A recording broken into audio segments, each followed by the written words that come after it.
Questions and answers. Welcome to our May 5th live car shopping strategies. My name is Deshone. I'm known as Deshone the Auto Advisor.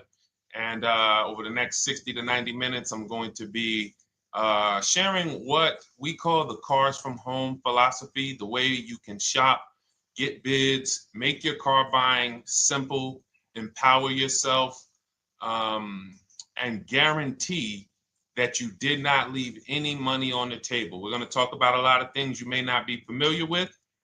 We're going to talk about things you have not heard before. We're going to tear back some mindsets that the car business has programmed in us for their profit. And we're going to tear down those mindsets because they're costing us thousands and they're making the greediest dealers in this country thousands of dollars. And we're going to get rid of that. So this show is sponsored by my new digital book. It's called Cars from Home, 7 Steps to Saving Time, Money, and Avoiding Dealerships.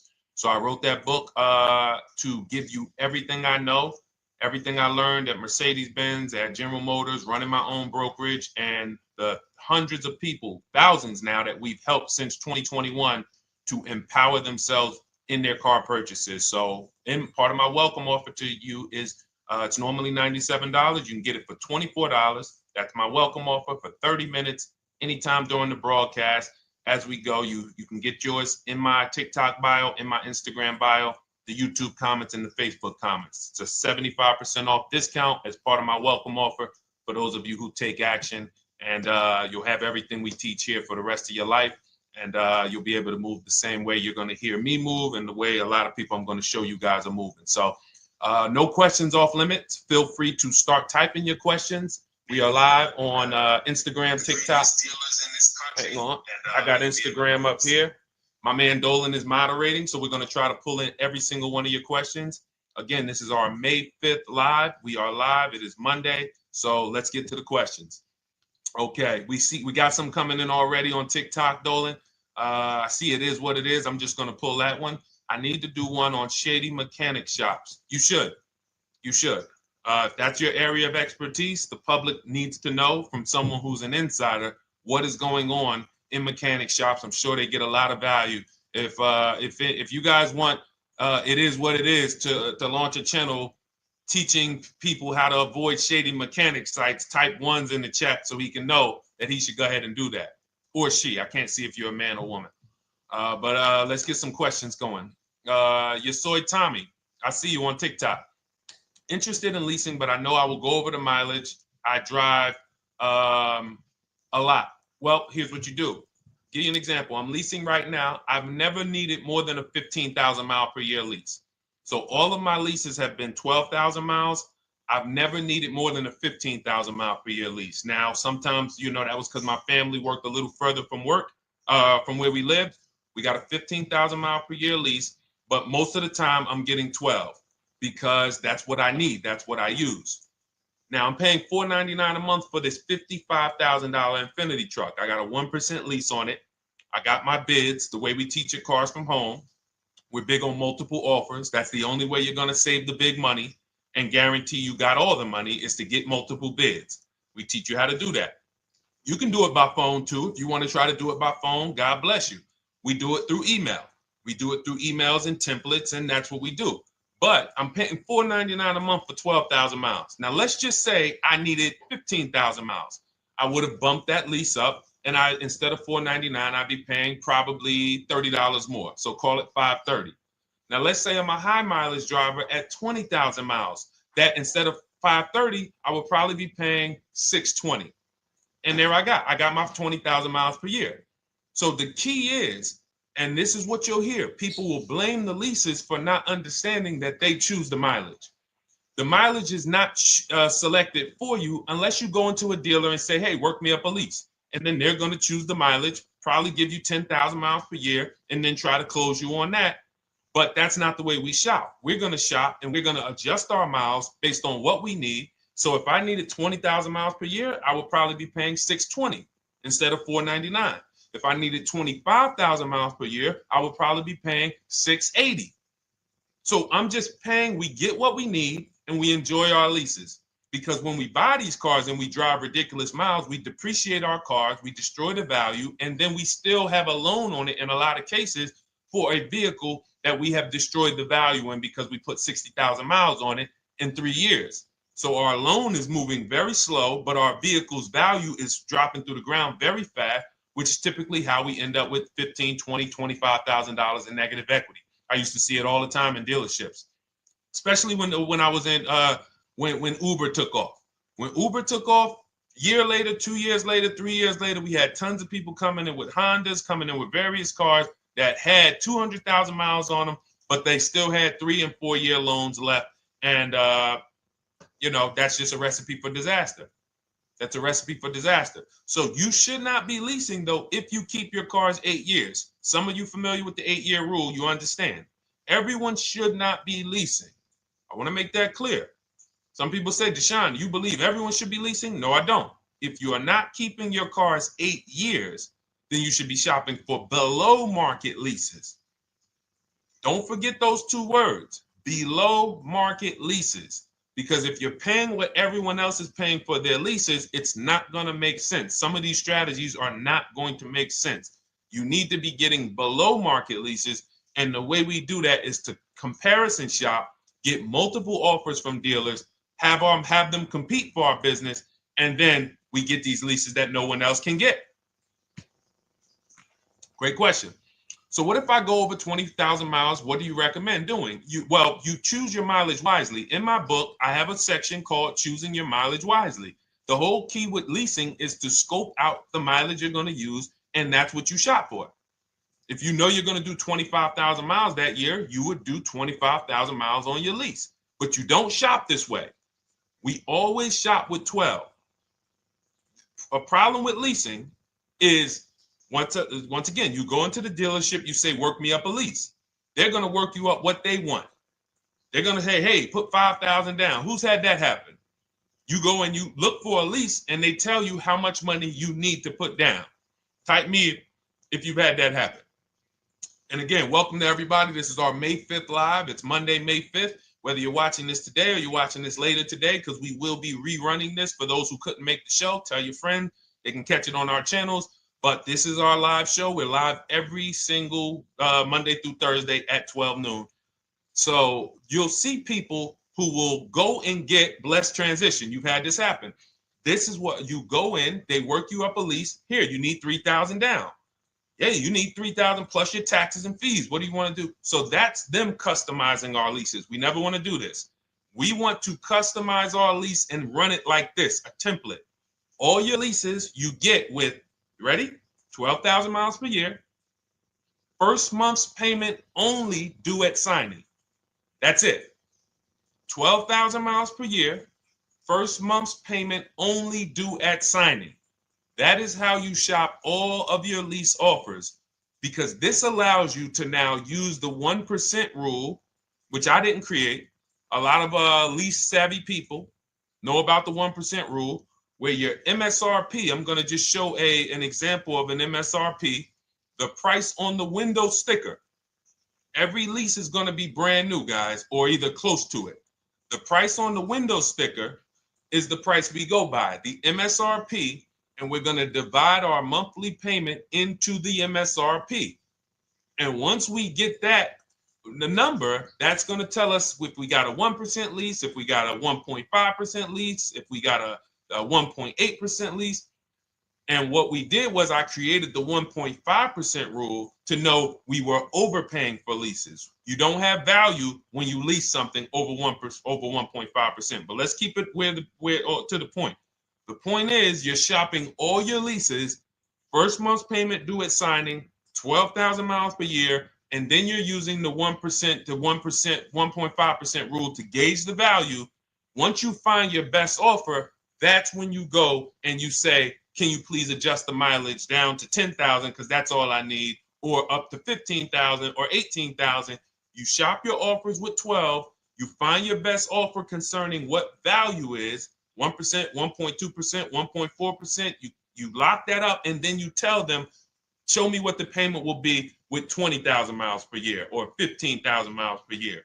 That's going to keep you from walking into these 80% dealers which are never going to give you a below market deal, when they drop their prices, they're never going to drop low enough to beat their competition. That's why their name of the game is them keeping you from checking their competition. And then you avoid these people, you find those deals, and then you adjust the mileage with that dealer. But choosing your mileage is very important with a lease. And that's why you should take 5 minutes, 10 minutes, tally up your lifestyle over the next 3 years, and you choose your mileage that you need. Great question. Let's go, Dolan. I'm getting married today. Congratulations to Ash on Facebook, everybody. Ash is getting married today. Congratulations. May God bless you with a healthy, lifelong marriage. Hallelujah. All right. Angel on YouTube says, can I lease for 36 months, then purchase to have a lower payment instead of buying at a higher payment? Now, what he's asking or she's asking is, I want this new car, but if I buy the new car, then I'm going to have to pay for the new car, in which case it's too unaffordable. So can I lease it first and then buy the difference at the end? Yes, you can. Let's talk about why that's not that financially wise. There are signals, guys, that tell us we are looking at vehicles that are too expensive for us. Signals. Would anyone on here take a 50-year mortgage? Anybody? Anybody? We got some smart people on here. Anybody volunteering for the 50-year mortgage, ladies and gentlemen? Anybody? Come on, somebody.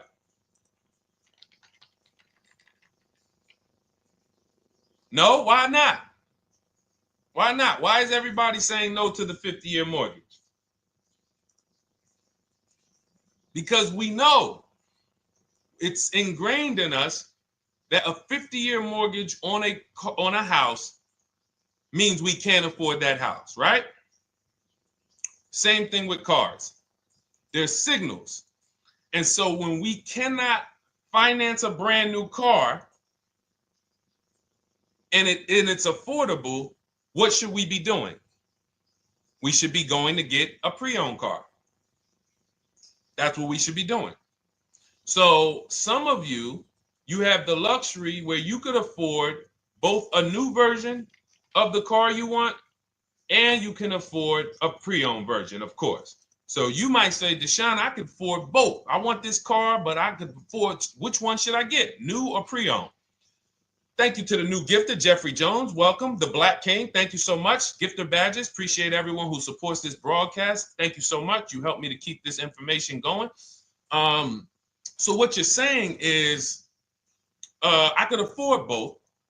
Which one should I get? In that case, it's a matter of your values. Do you want a brand new car? You want to treat yourself? You only get it every 10 years. So it's like, hey, I only get a new car every 10 years. I'm going to treat myself to a brand new one. Curtis Thomas, thank you for sharing. Or you might say, you know what? I want to go to value play. Even though I could afford a new one, I want to knock 20, 30, 40% off the price, and I want to get me a pre-owned version. So that's the people who could afford both. Some of you, you're like Angel, who like, I want this car, but I can't afford it new. In which case you go pre-owned, because you don't want to you don't want to lease a car 3 years, even if you get a below market lease deal, great lease payment, turn around and buy the difference, because you're typically going to need a 5 or 6 year loan for the difference. Once you get that 5 or 6 year loan, you add that to your 3 years that you leased the car, and you got 8 to 9 years of payments on the exact same car. 8 to 9 years of payments on the same car. This does not make financial sense to pay that long on a car. This is, you can't reach the reward stage where the car is paid off and you're putting money to the side for maintenance and repairs. You know, you got a paid off car, because the goal with purchasing is to get to that long-term ownership where the car is paid off. I don't owe anything on it. You know, I got a couple $100 I put to the side for maintenance and upkeep, but that's all. That car is paid off. I can keep that thing for 15 years. I can pass it down to my son, my daughter. We got an extra car in the family. That is the value of purchasing. So if you have a payment for 8 years on a car, you don't get to that stage. So that's why before I would ever recommend someone lease and then purchase the balance, I would recommend someone purchase a quality pre-owned car and get it at a below market price. Okay, does that make sense? Okay, everything that we're talking about, guys, is in my new digital book. It's called Cars from Home, 7 Steps to Saving Time, Money, and Avoiding Dealerships. Has everything we teach, because the name of the game is learning how to structure your deals. When should I lease?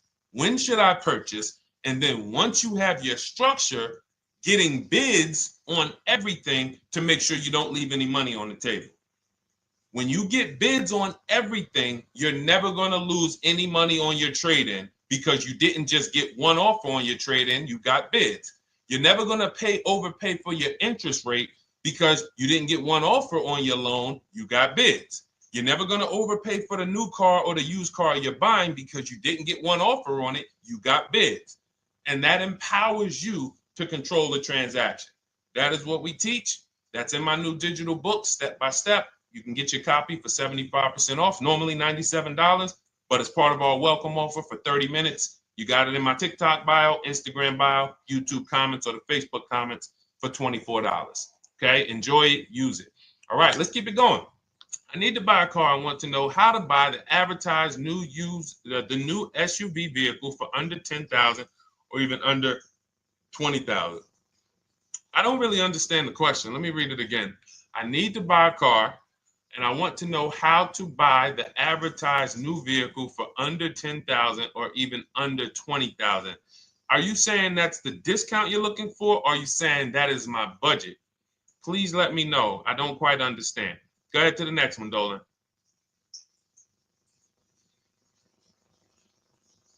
All right. If the Carfax report only has service maintenance, is it okay to purchase? Okay, so all right, this is a great question, guys. This is about used cars. Who's going to be shopping for a used car in the next year? Type the letter U. Type the letter U if you're going to be shopping for a used car in the next year. And for those who just joined, this is our Monday, May 5th, live car shopping strategies. So we are live every Monday through Thursday at 12. And for those of you who are watching the rebroadcast later in the day, you can, you'll get your questions answered. Somebody might ask a similar question, or you can join us Monday through Thursday at 12 live. Yes, so we got a lot of people who are going to be shopping for a used car. We got Buffy on Instagram, Fran Bar. Who else? A lot of people not buying? Okay. Instagram, the only people buying used cars? Okay, well, let's talk to you guys. Listen, so here's when you're looking at a used car, what you're focused on is first the service record. First the title history. What is the title history? That means, is it a salvage car? Is it a frame damage car? Is it a now, well, let's start first. Where do we find these cars? Let's start there. We're not going to lots. We're not stumbling onto people's lots. That's what they want. We do not want to go through our neighborhoods looking for used cars. Anybody who does not have a used car on a website, they're trying to take advantage of you, because that is unadvertised, that they don't want to be where the competition is. That is not the way we're going to move. And for years, it was like that. You drive past a dealership on the weekend, you see hey, oh, look, they got this nice yellow car, a nice big red car outside, and you just pull right in. That's 2005 stuff. Now, every used car, we need to be able to compare it to the whole market, which means we need to see it on a website, on a marketplace. So we're opening up, this is called my multiple marketplace strategy. We are opening up, and some of you are going to need a pen if you're going to really, or unless you're going to watch the rebroadcast, because I'm running stuff past you that, you're trying to buy a $30,000, $50,000, $100,000 car. We're not talking about how you're going to get a couple things from Amazon and, set up a little home studio for $2,000. We're talking about the second most expensive purchase most of you are going to make. So it's understand that you're going to need to focus in order to get the most out of what we're talking about. So we're going to go to the marketplaces. The marketplaces are Carvana. They sell their own inventory. CarMax, they sell their own used car inventory. Driveway, they sell their own used car inventory. We're going to go to now dealerships. AutoNation, they sell other people's, they sell their own. They buy and they relist it on their website. But then you have Car Gurus, you have Carfax, you have Kelly's Blue Book, no, not Kelly's Blue Book. You have Auto Trader, Car Gurus. So we're going to all these marketplaces, we open them right up in one tab. So now what we're doing is we're putting in our criteria, and what we want to do, we want to go 100 miles out. Even if you're not willing to drive 100 miles out, you want to see what the whole market looks like within 100 miles. So now, if you know what you can afford, then you can put in your price criteria. I have a tool that I created. It's called the Perfect Budget Calculator. Some people who have my book, you've used it, where you put in your down payment preferred, you put in your interest rate, you put in any equity from your old car, and it tells you, because what you tend to miss is the fees. That's what you tend to miss. So if you're not using this calculator that we created, you want to add another $2,000 or so, because you got to factor in the fees in that budget. Some of you go out and say, man, I think I could afford $30,000. Then when you find your car, they bump you up to $33,000 because you didn't factor in the taxes and fees. So this calculator does it for you in my book, and everything we use the Perfect Budget Calculator. But if you're not using it, just estimate another, a little higher. Now you put all of that into the marketplaces. Now you're looking for what the inventory is. Now, here's the reason why you must open up all these marketplaces. First reason, they have different cars on them. Carvana and CarMax has different cars than Car Gurus, Cars.com, Auto Trader. There's different cars on them. Another reason we need to open it up is because sometimes you'll see one car here on Car Gurus for $31,000, and then you'll see that on Auto Trader, they marked it down $2,000, it's $29,000.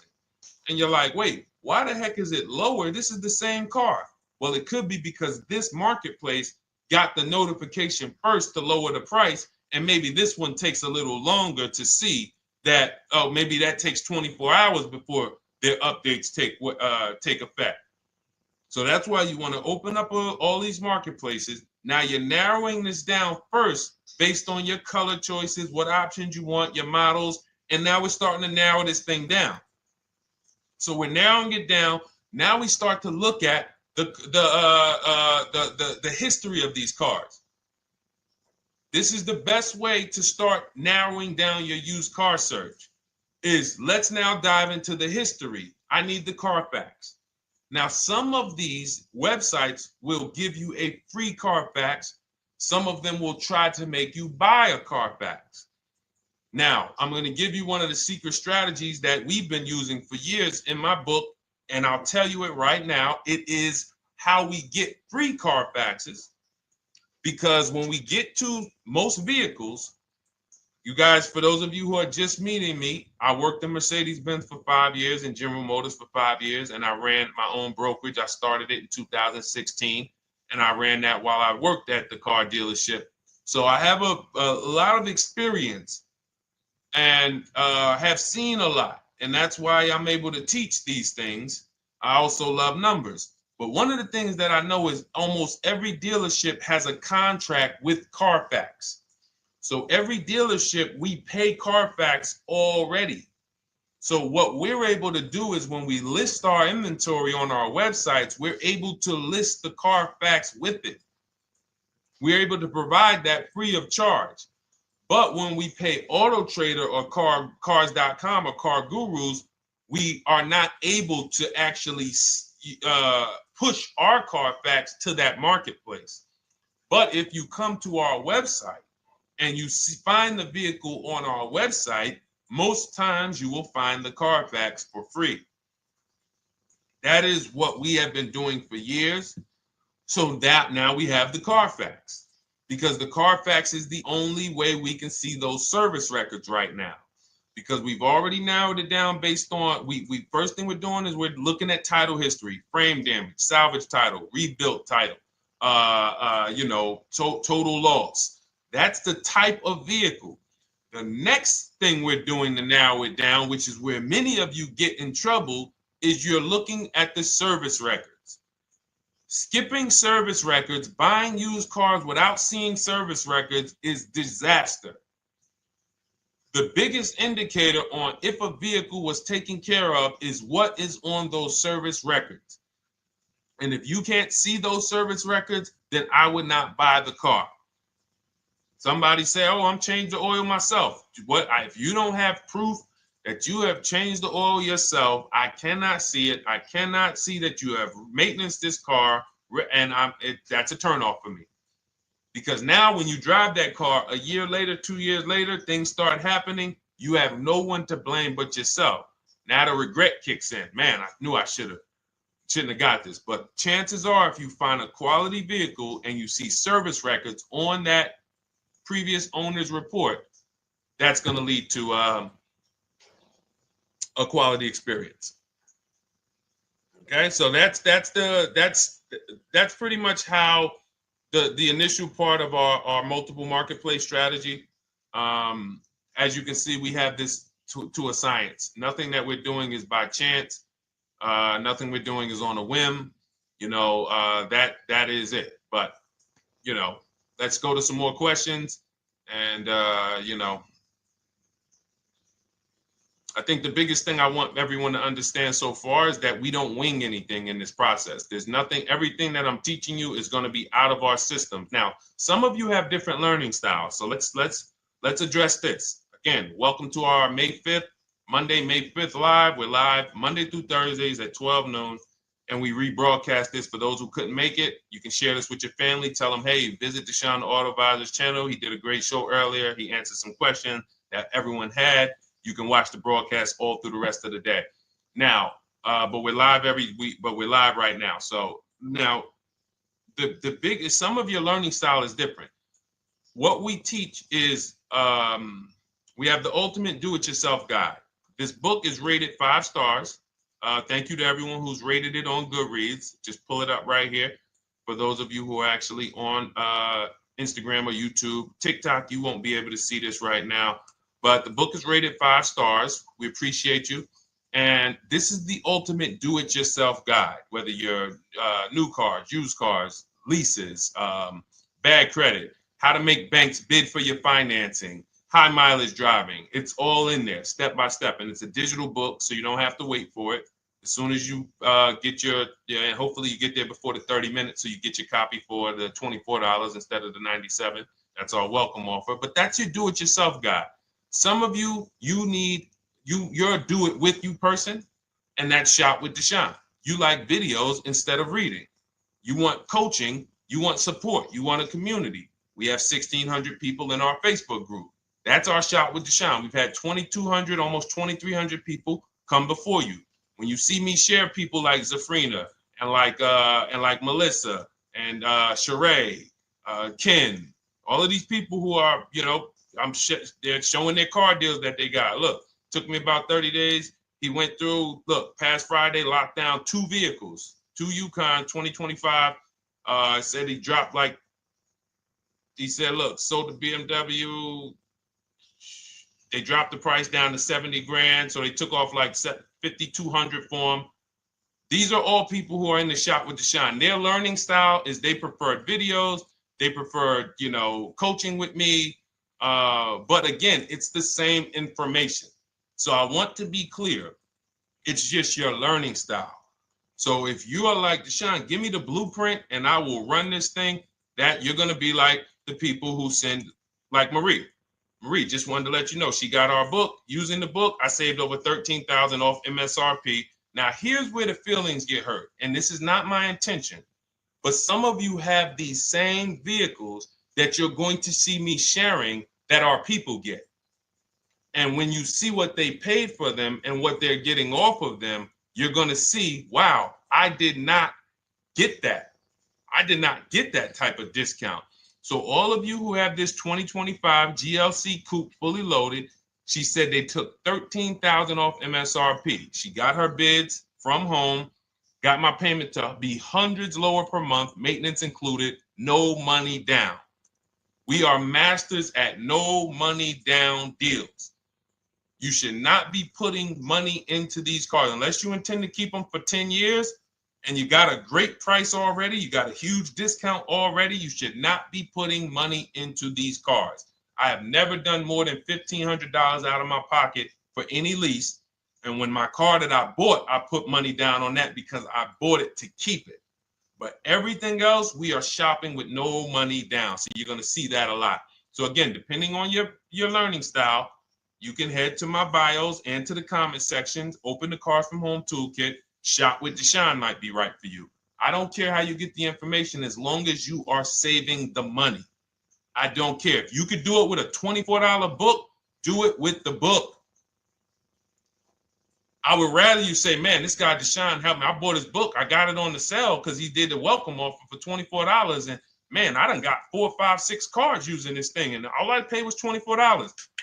Congratulations. I will celebrate that. I wish that for everyone, but that's not everyone's learning style. So, okay, Dolan, let's keep it going. I'm sure we got a lot more questions coming in. Molly from Facebook, great to see you. Needed to be here. Well, I'm glad. I just ordered a new vehicle last week, expected to arrive in 3 months. I need a breakdown of how to get out if the options they want, get out of the options they want to the MSRP. Well, first of all, what you want to do is you want to get bids now.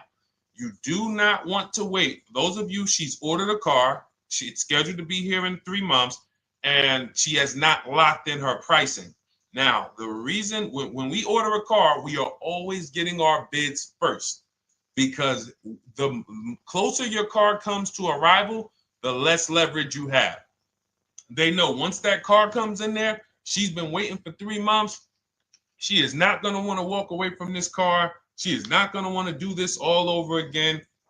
And they're going to probably take a shot and say, or if you look for a discount at that point, you probably are going to be like, no, I'm sorry, we can't give it to you. So what we're going to do is we have to now send that request out. Now, there's 2 ways for you guys to do this, whether you're leasing or purchasing new cars. 2 ways for you to do this. You can do it your way, which is calling around. Calling around, not going into dealers, calling around, ask for sales managers, try to get yourself at least 5 offers. Because the only way you're going to see how overpriced the offers are is to actually get multiple offers. So I'll give you an example. I'm showing you guys on the screen what a market report looks like. So we also have a division. We shop for people's new cars and their leases if they have good credit. So when you see, oh, I tried to pull it up. It's not loading. So what you're going to see, and some of you who've used our stuff, you can testify to this. There is a huge spread between the best price and the worst price. Huge spread. So in order for you to know you actually got the best price, you need to see 4 other offers that are higher. I'm going to say that again. Thank you to all the gifters on TikTok. Thank you, Jeffrey Jones. Appreciate it. You need to see other offers that are higher. So let's go back to my car. This dealer who won the bid for my Infinity truck saved me over $8,000. Now, he said to me when I was making the deal with him, he said he knew that I was not going to find a better offer because he had used a special coupon he had to apply towards the deal. He needed the deal that month, and that's why he won the bid.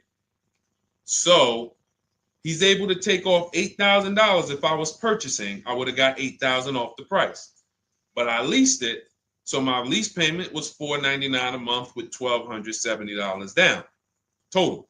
And $1,270, $499 of that was my first payment. So every other offer that I got, $560, $605, $640, $700, $750. That's how you know you did it right. If you don't have a bunch of the 80%, we call them. This is the 80%. Some of you've heard me say we don't negotiate with dealers with fake fees. It's a losing battle because even when they take off all the fees, they're still super high. I'm going back and forth by email. So if you're using what we teach, you're taking minutes out of your day. You're going back and forth with email. We close deals in 60 to 90 minutes.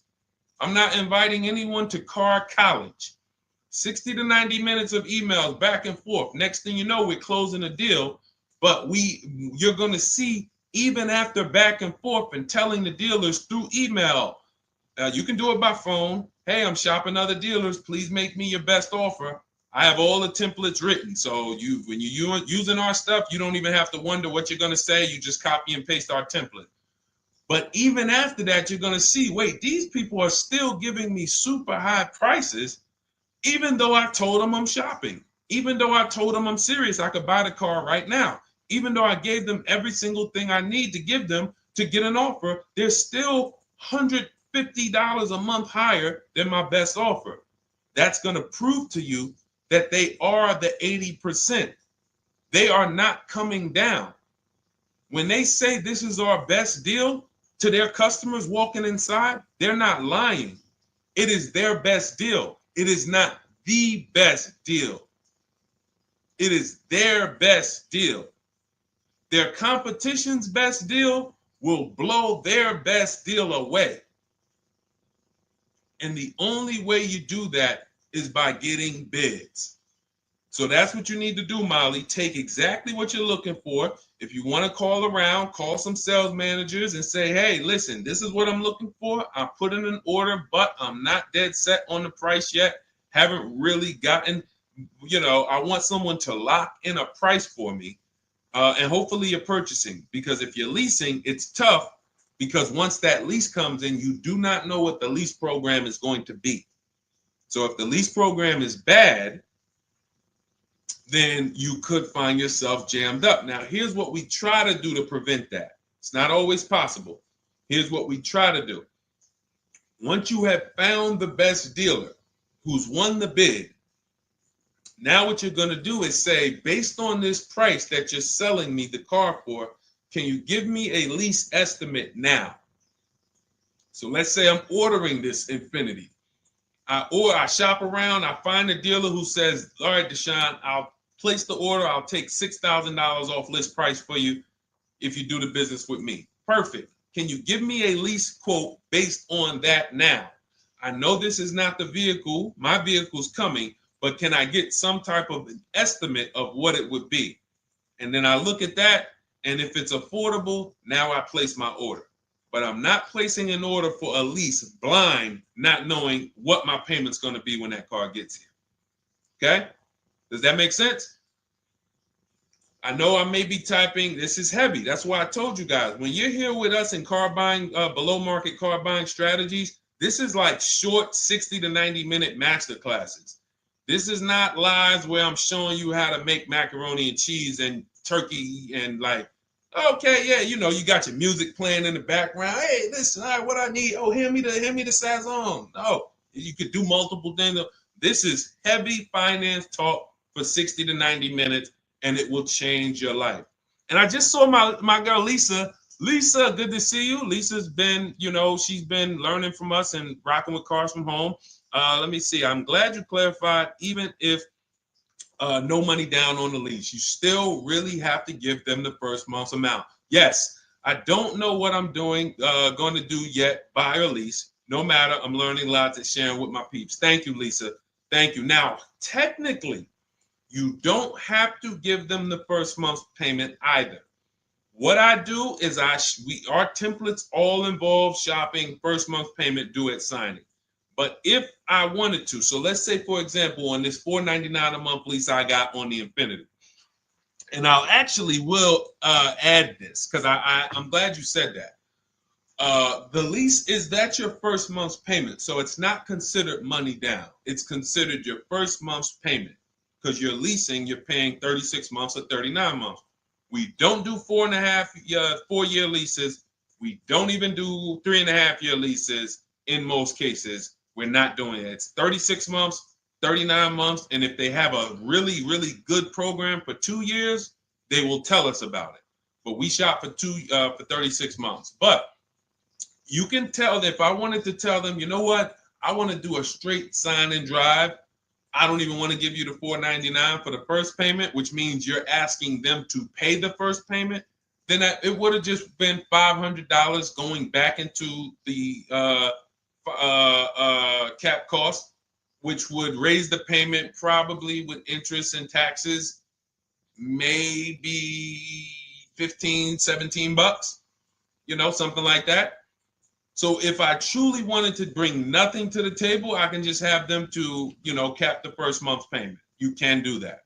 You can do that. So you can ask any questions. I know you're in our Facebook group, and so you let us know. But the 8-year rule is your basis for leasing versus buying.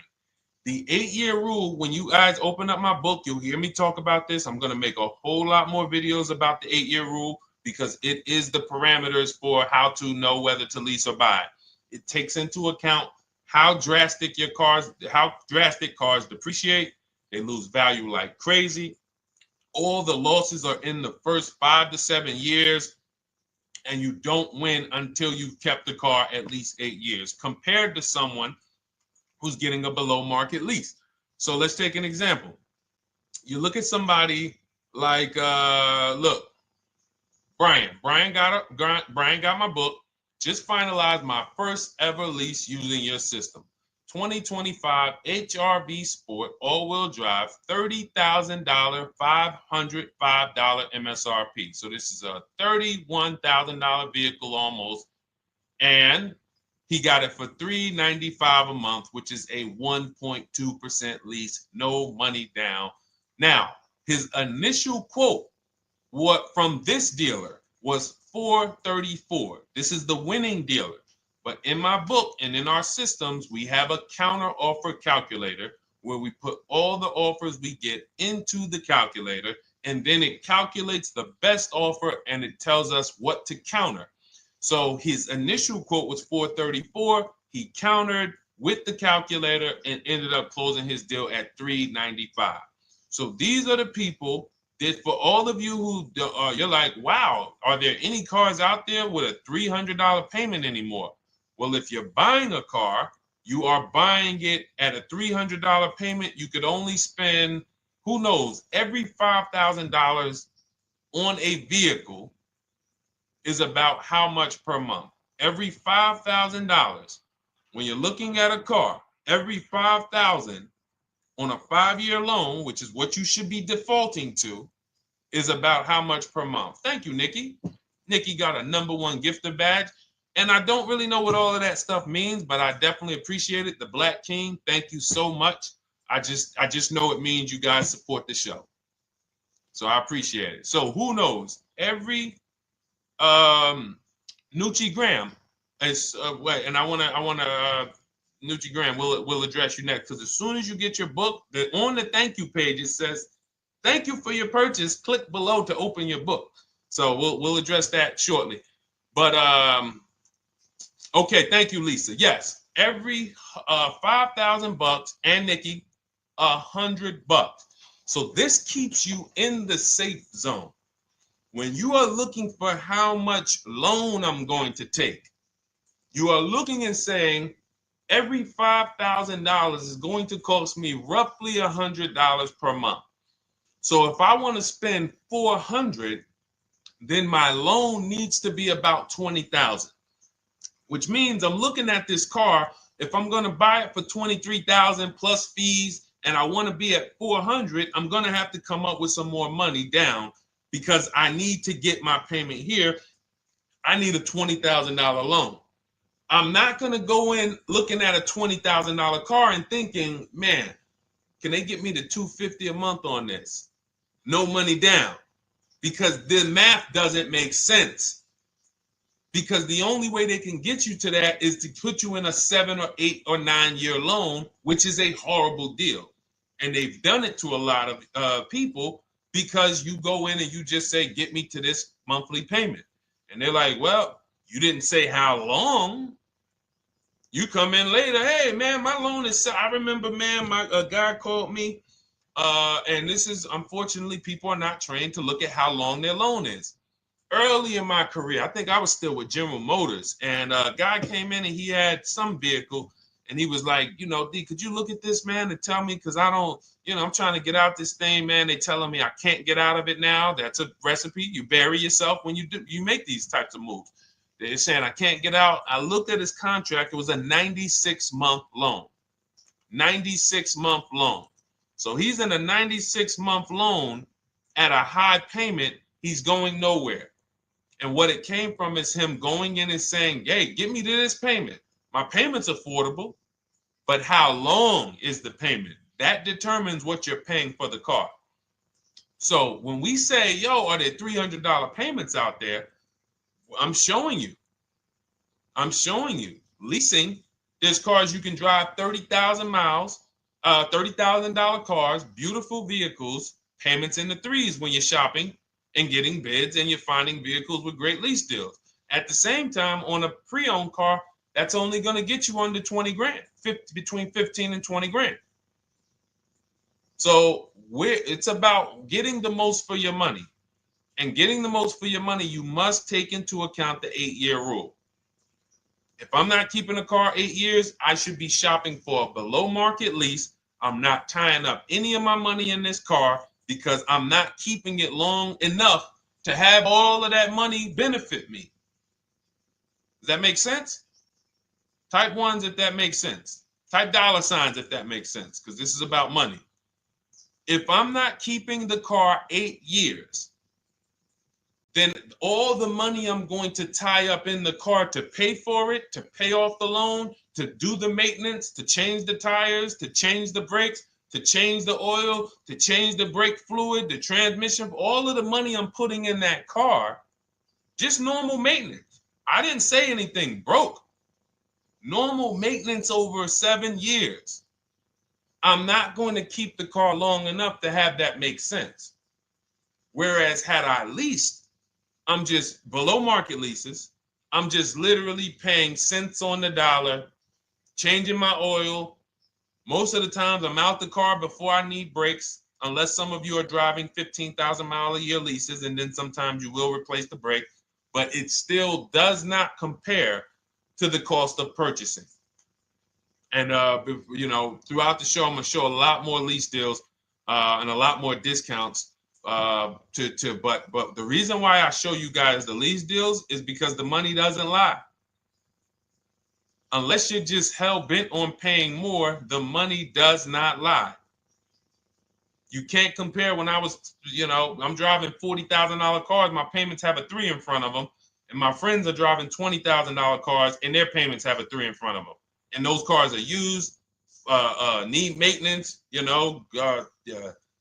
warranties done ran out after 4 years. I'm over here driving brand new cars, problem free, and they're paying the same amount or more than me, and they're driving inferior products. And then once they really get tired of the car, they go ahead and they trade it in and they start the process all over again. So it's bad financial advice that the car business never trained on, and they just love for people to be ignorant. But we're not going to be ignorant here. All right, Dolan, let's keep it going. By the way, all of you who just joined, this is our Monday, May 5th live. We are live every Monday through Thursday at noon. So for those of you who may be watching the rebroadcast, we rebroadcast the show all through the day. So for those who missed the show, you can either, or some of you want to tell your friends, oh, hey, you're shopping for a car, go watch this show. And we'll rebroadcast this show all through the day. And we rebroadcast all the episodes through the weekend. So for those of you who didn't have time, you're like, man, I want to catch up on all the shows, all the questions that were asked. We'll rebroadcast those through the weekend. But we are live every Monday through Thursday between 12 and usually 1:30. You can have your friends and family tap in. You can bring your questions, and we try to get to as many as we can. All right, Dolan, let's keep it moving. Let's get to some more. What are the companies for loans? Well, there's a lot of them. First thing you want to do is, so we teach something called the bank bidding war. This is a question, because here's my question to you guys. Where do you get your car loans from? Here's my question to you. And I'm going to tell you how we should change the answer, because I know what some of your answers are going to be. Where do you get your car loan from? Some of you are going to say my bank. Some of you are going to say the credit union. Some of you are going to say the dealership. But all of those are not the answers we want to go with anymore. Here's the answer. You got it, Nikki. I love Nikki. Whoever gives me the best rate. That is going to be the answer moving forward. If you're using what we're teaching, that's your answer. Whoever gives me the best rate. What, in other words, whoever wins the bid. So what we're doing is we are not just going to our credit union and having them run our credit, give us a rate, and now we going out and we're shopping with a check in hand and we're shopping with our back against the wall because the bank says, well, hey, you know, your pre-approval expires May 17th, so you hurry up and find a car or you're going to have to come back and run your credit again. Now we're over here and our bank is putting our back against the wall. That's ridiculous. So what we do is we use what you should do is you should look at the average interest rate. If you have average credit, look at the average interest rate, and then you use that to budget. Again, I have a calculator that we invented. It's a proprietary calculator. You can't find it on Google. It's in my book. It's in our course, Shop with Deshone, in our checklist, our video checklist. This is stuff that, again, we don't, if you notice stuff that I teach, it's not anywhere. Deshone, why can't I find an 8-year rule on YouTube? It's because it's Cars from Home. We created it. I can't find the 1.5% rule. No one else teaches that because it's our intellectual property. We created it. I don't mind people saying it, but they need to understand we didn't find this stuff. We created the stuff. So calculators, we invented them. So this calculator you take this interest rate, but even if you want to use a standard payment estimator calculator, you can take just what I said. Remember, add a little bit more for the fees, because that's what you're not taking into account. The fees, the taxes, and that's where we get in trouble. My calculator, our perfect budget calculator, does that for you. So now you want to look at the average interest rate. Type in average rates for cars. Use that for your budget, just so you can know about how much car I can go and get. So between what I told you about the $5,000 being $100 a month, and that last part about, adding a little bit more and using the average interest rate, you should have a good gauge on a range of car to go and shop for. Now, once you now shop your market, whether you're shopping new or whether you're shopping pre-owned, once you find no one's touched your credit till now. No one has touched your credit with a hard pull, especially not. We do not, in order for this to work, like what Nikki is saying, where you're only giving your business to the bank or credit union that gives you the lowest APR. In order for this to work and for you to be able to shop freely, no pressure, you need to make sure you don't let anyone run your credit with a hard pull before you find your best deal on a car. Soft credit pulls, estimates of budgeting, the way I just said. Now, you go out, you find your car, whether it takes you a week or a month or 3 months. Bang, I found my car now. You lock the car up, put it under contract, you leave your deposit. You never, ever. How soon when you get a car does the dealership want you to take it? I like asking questions like this because we can prove how predictable most of the car business is. How soon after you purchase a car does the dealership want you to take it? Thank you, Janae. Immediately. Now, the reason for that is, there's various reasons. There's various reasons. Right then and there, Molly, yes. But what I want you guys to focus on is what you lose by taking it right then and there. You lose the ability to shop the interest rates. And shopping the interest rates is very important because you'll always wonder, could I have gotten a better rate? So what you do is you lock the car up, you let them know, hey, I'm going to go home, just give me my, let me get my paperwork so I know exactly how much I need to tell my bank.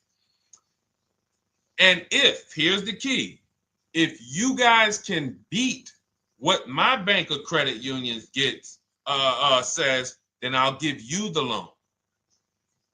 See, some people think that I teach don't let the dealerships compete. I never teach that. What I teach is don't let the dealerships be your first offer ever. They are always your last offer, and they're competing against other offers that you got. So now you're going home, your car is waiting, you're going to see what your bank, your credit union can do, and then you go online. You can go right online. Auto loans online, auto financing online. Let all of these banks and credit unions access your credit now with the hard pull, because there is an article that Experian did, and you can find it on almost any credit bureau, wrote an article on rate shopping. They allow you to have multiple lenders compete for your business within a small period of time. They say the window is 14 to 45 days. So if the window is 14 to 45 days, how quick do y'all think I want you to do it? If the window says, because that's a big window, as long as you shop within that window, at the end, those multiple inquiries will have the same weight on your score as one inquiry, because it looks as if you were shopping and you were doing your due diligence. Thank you, Greg, Sheila, with these gifter badges. I don't know. It's like a nice. I appreciate it, Glendale. Thank you. So with these, when these banks are competing, what you're trying to do is say, everyone here on my end, we call this the bank bidding war. This is round two. Round two is you are bringing your car home. You are at home. You're going online. You're calling your bank. You're calling your credit union. If you have one, you're going online. This will take you literally one day, not even. This maybe take you an hour. Because if they say that the window to shop is between 14 and 45 days, I want you to do it in 24 hours. We want all the competition in 24 hours. Because that guarantees we are way within the window. They're going to look and see, wow, this person bought a car. They had multiple lenders competing in a small period of time. They're not out here just letting people run their credit over, every week. Some new banks running their credit. So now you call the dealership afterwards. You say, hey, the best offer I got was from such and such credit union or such and such bank. If you guys can beat it, I'll give you the business. You allow the dealer to now shop you to their banks. In which case, they're going to call you and say, hey, good news, we got you a better rate. Or, hey, good news, we couldn't beat the rate, but we can match it. In which case, they save you the time, they save you the paperwork. Or they're going to say, hey, listen, that's a great rate you got. We can't beat that. None of my banks can beat it. And in which case, we guarantee all around we got the best rate, which is the goal we're looking for. As Nikki said, I'm only giving my business to who gave me the best rate. That is the bank bidding war. So when you get your digital book, Cars from Home, you'll get that in writing. We also have it in our Shop with Deshone video checklist. For those of you who are more do-it-with-me types, again, we're all about your learning style. And some of you just like, Deshone, I see you. Can you shop for us? What are these? I'm seeing a lot of you guys shop for people, new cars, new cars, leases only. And you have to have good credit.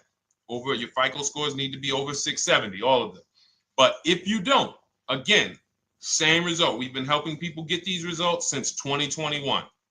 And again, I am all about speed. These are short videos. The book is boom, action steps, action, action, action, action. I'm not trying to teach you everything about cars. I'm trying to walk you through a path, a 7-step path to get to the result you want all the time. Okay, I'm not taking you to car college. You're not going into the car business. You just need to know how to get the best deal. And that's what it's about, step by step.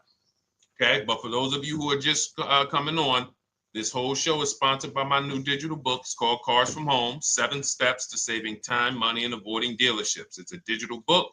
Everything we teach about new cars, used cars, leases, below market financing, high mileage driving tips, bad credit tips for those of you who have your credit is not going to qualify you for everything else we're talking about. You need specific strategy. We have that specifically for people with bad credit inside my book and inside Shop with Deshone. So that's why I never believe in one size fits all car buying advice, because all of you are in different situations. So how does somebody look saying, you all should do this? We're all in a different situation. I have a trade-in, he doesn't. He has a lease that's coming due, he doesn't. Oh, he has a lease that's coming due, he has equity in it, we need to help him get that equity out. He has a lease, it has an equity, but it has a third-party restriction. We can't talk to people the same. That's why everything we do is custom and letting you know, no matter what your situation is, it's very common to us. Very, very common. So, all right, let's keep it going. We got some more time, Dolan. Pull them up. More questions. All right, yeah, I see we got a couple more coming in on TikTok. How do I get the book? Well, the book is in my TikTok bio. In my Instagram bio, there's a website there. It's Cars from Home Toolkit. And then you'll see the welcome special for $24. So the book is normally $97, but as part of our welcome special, you got 30 minutes to get yours for $24. So you won't pay the $94. You get 75% off. We also have a link for you guys on Facebook and YouTube in the comment section so you can get your copy.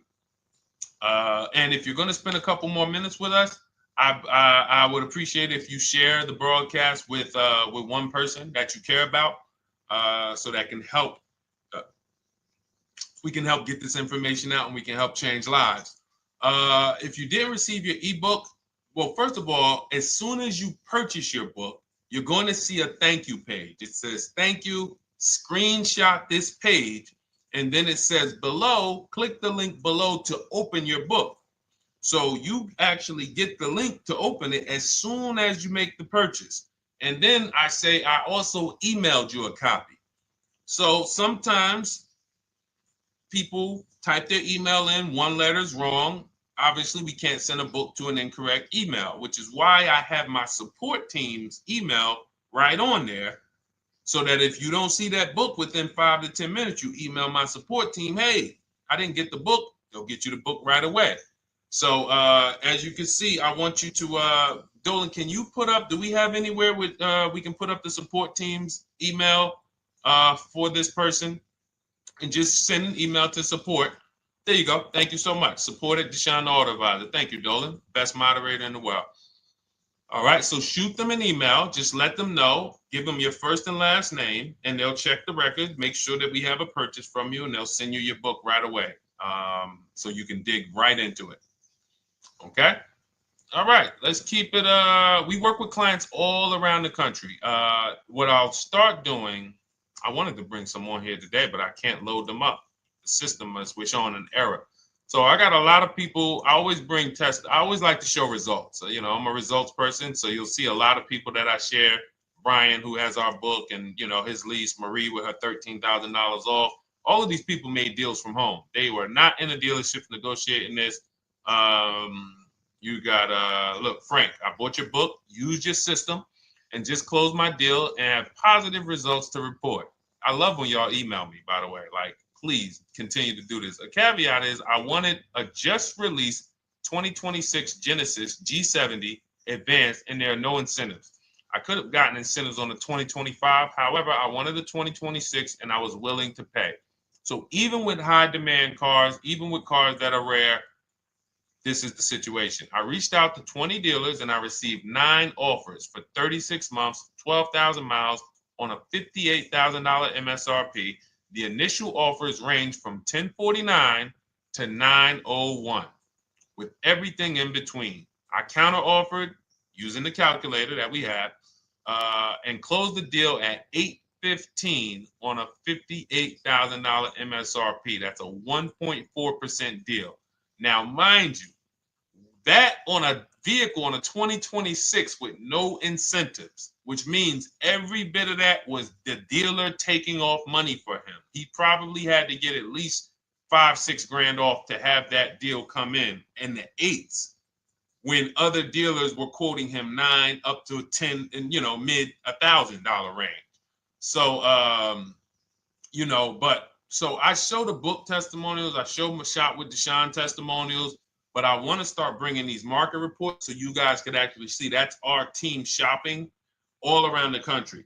And that allows us to stay, we're able to just stay on top of the market, like from state to state. It proves like this stuff is not, oh, if you're in New Jersey, the deals are better. Yeah, if you're in Florida, the deals are better. If it's California, we don't have deals out here. All of this stuff is not true. And thank God we have people using the Cars from Home systems, be it by book or be it by our video checklist, or be it us shopping for people all around the country, where we can tell you beyond a shadow of a doubt. I can show you market reports from Texas, from Oklahoma, from South Dakota. We did a deal for a Mazda, a South Dakota deal, Nebraska, California, Florida, Georgia. We're shopping for people all around the country. And there's great deals everywhere in the country when you know how to make dealers bid.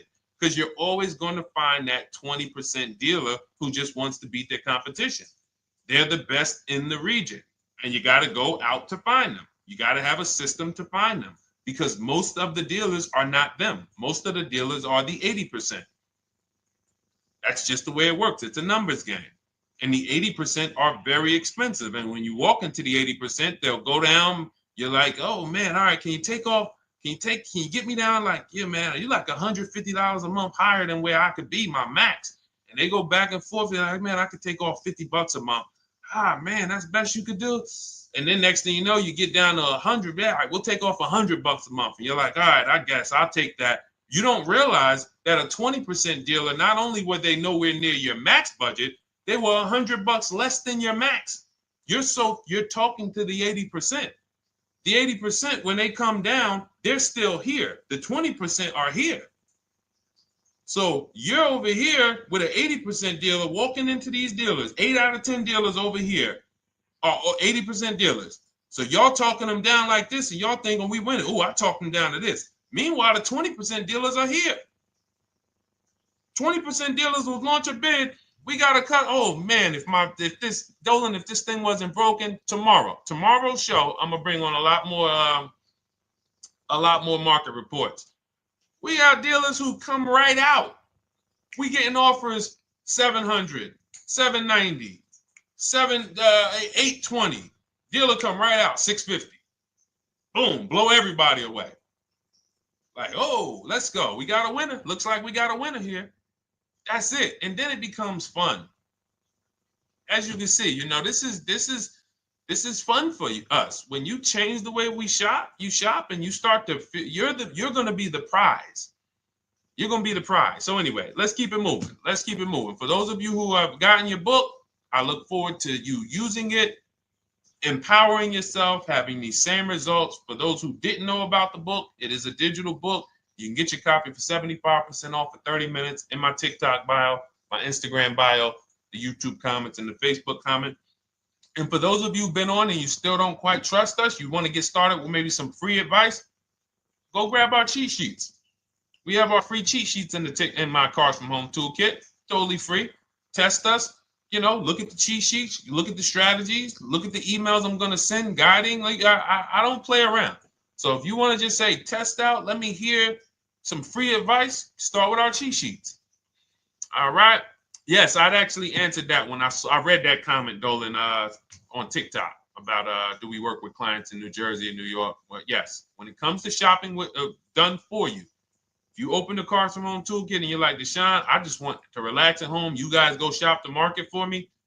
If you have good credit, FICO scores over 670, and you have and you're shopping for a new car or a lease, you can book a call with us. We can see if we can help you. Book a 10-minute call. It's free. And we can see if we can help you. Is it best to lease a car if you're currently underwater? Ooh, if I was underwater right now, let's just say I have 15,000 negative equity. I made a bad deal during the pandemic. I'm upside down and I'm like, man, I got to get out of this car. But and first of all, I know I should be leasing because now we know the 8-year rule. The 8-year rule says if we're not buying our cars to keep them at least 8 years, we should be shopping for below market leases. We're going to pay a lot less money. Below market leases, not normal leases. Very important. So what I'm going to do is I'm going to actually right now look for an electric vehicle that I could lease because some electric vehicles right now, we're getting under 1%. We're getting 0.88% leases. We're getting 0.79% leases, because if you do your bidding, you're going to see. Now, again, if you want to call around for your multiple offers, you can do that. I'd rather you call around than to do what you've been doing. I'd rather you, with your new cars and your leases, call around before you walk. That's better than what you've been doing. But if you're like, Deshone, I don't want to talk. I don't want to wonder what I'm going to say. I just want to copy and paste. That's the Cars from Home way. Either way, you get your 5 offers, and you're going to see now, my best offer on this $40,000 electric car might be $320 a month. So I'm now driving a $40,000 car. If I didn't have my negative equity, then I would be driving it for $320. But now I got to bring this negative equity over. Now, the reason why you want to look at these electric cars for this is because if you try to bring a bunch of negative equity over, what ends up happening is you're now messing up the loan to value ratios, and the bank won't approve it. So you might go in and look at a $40,000 car, and now you bring this 15 grand of negative equity, and the bank is saying, we're not going to loan $55,000 on a $40,000 car. We're not doing that. So that's when they'll say, some of you may have heard this before, you have to put money down. They'll say, we can't get you approved unless you can put $3,000 down, $5,000 down. You have too much negative equity, and the bank is not going to approve it all. But when you get your bids on some of these electric cars, you're going to get $10,000, $15,000 off. And this is specifically what I would be looking for. I would be looking for the electric vehicle that when I get my bids, I'm saving 15 to 18 to 20 grand off.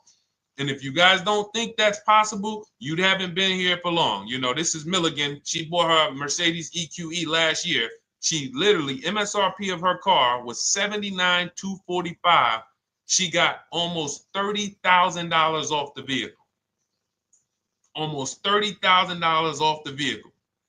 $51,359 is her price. $79,000 vehicle. She got it after rebates, after discounts, after everything. $51,359. So you take a vehicle that you can get a huge amount of money off, then you bring your negative equity over. So now that payment goes from $320. Yes, it might go up to $575 or $600 even. But I know I'm in a nice car now. I'm in a brand new car, and after 3 years, I'm done with that negative equity. So that's what I would be doing. And if God forbid the car gets totaled while you're driving, you're out of the negative equity in a lease. So if I rolled that negative equity, 15 grand over to this car, now I'm driving it. Boom. All right, I got this electric car. I'm out of the negative equity. I got a good value. I'm in a $40,000 car. My payment is affordable. Now I'm driving. Oh, shoot, car gets totaled. I'm out. I can go get me another car now. I can go and get the same exact car, but I can get it for $320 now. So, you know, that actually is the reason why people commit insurance fraud and total their cars or get them stolen intentionally. But no, that's just something to keep in mind. Something to keep in mind. Because most of you, when you start leasing, you're going to see that was my reason for negative equity. That was my reason I kept having negative equity, is because I wasn't leasing. And that was the reason I was paying more money for cars than I should have, because I wasn't leasing. And again, the key is getting below market leases. You walk into a dealership and say, work me up a lease, you're not going to have these payments that, you know, we're talking about here. It has to be below market leases. That comes through multiple offers. Only way. All right, let's keep it going. A lot more questions. No gap then. Is that your first time leasing? Well, no, we'll get to that. I see it's a little conversation happening on TikTok over here. By the way, everyone, this is our Monday, May 5th live. We're live Monday through Thursday. Tell your friends, please. I would love for those of you who are going to keep joining us to see some friends tomorrow, family members tomorrow, co-workers. When you are at work, when you're talking to people, if they say they're car shopping, I would love for you to invite them to our live shows Monday through Thursday at 12. And if they couldn't make the show, we will rebroadcast each episode for the rest of the day. So after today, after we end the show, if you guys want to refresh on some things or you want to whatever, you want to send people, we will rebroadcast this episode for the rest of the day. And then on the weekends, we put together a weekly compilation. We broadcast them all just for the people who couldn't make the live shows. But every Monday through Thursday, we are here. And yes, happy Cinco de Mayo to you too, Nikki, and to everyone who celebrates. All right, what do you think about waiting till December month, mid-month to buy a vehicle? I do not. Dealers need cars to sell before that. It's a myth. All right, we're going to dispel a myth, okay? When have we been taught that the best time to buy a car is? Thank you to everyone running up the likes on TikTok. We're at 3,400 likes. Every time you hear something you like, you double tap the screen. That makes a big difference. It sends a message to TikTok that we're doing something good over here. Okay, end of the month. Yes, sweet now. End of the month. So we're gonna peel, like I told you guys when we started the broadcast, right? We are gonna, yes, Molly, last day of the month, right? So this is what we have been taught. Last day of the month, come on in. That's where your deals are, right? Let's look at this logically.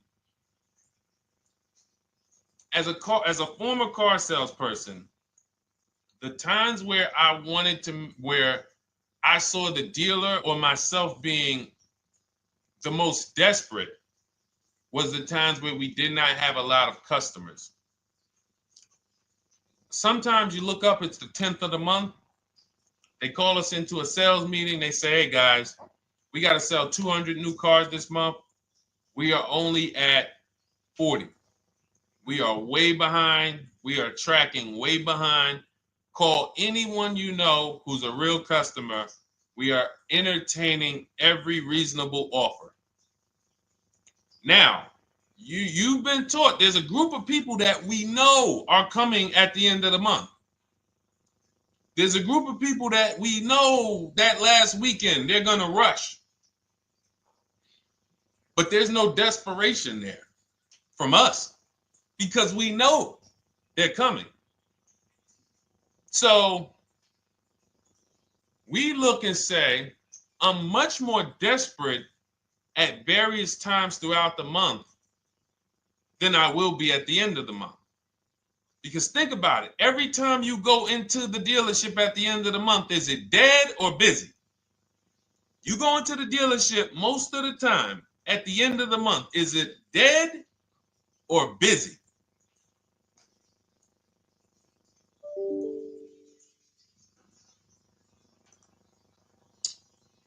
Thank you. It's a zoo. It's a zoo. Customers everywhere. That means all the car salesmen are not worried about making a deal.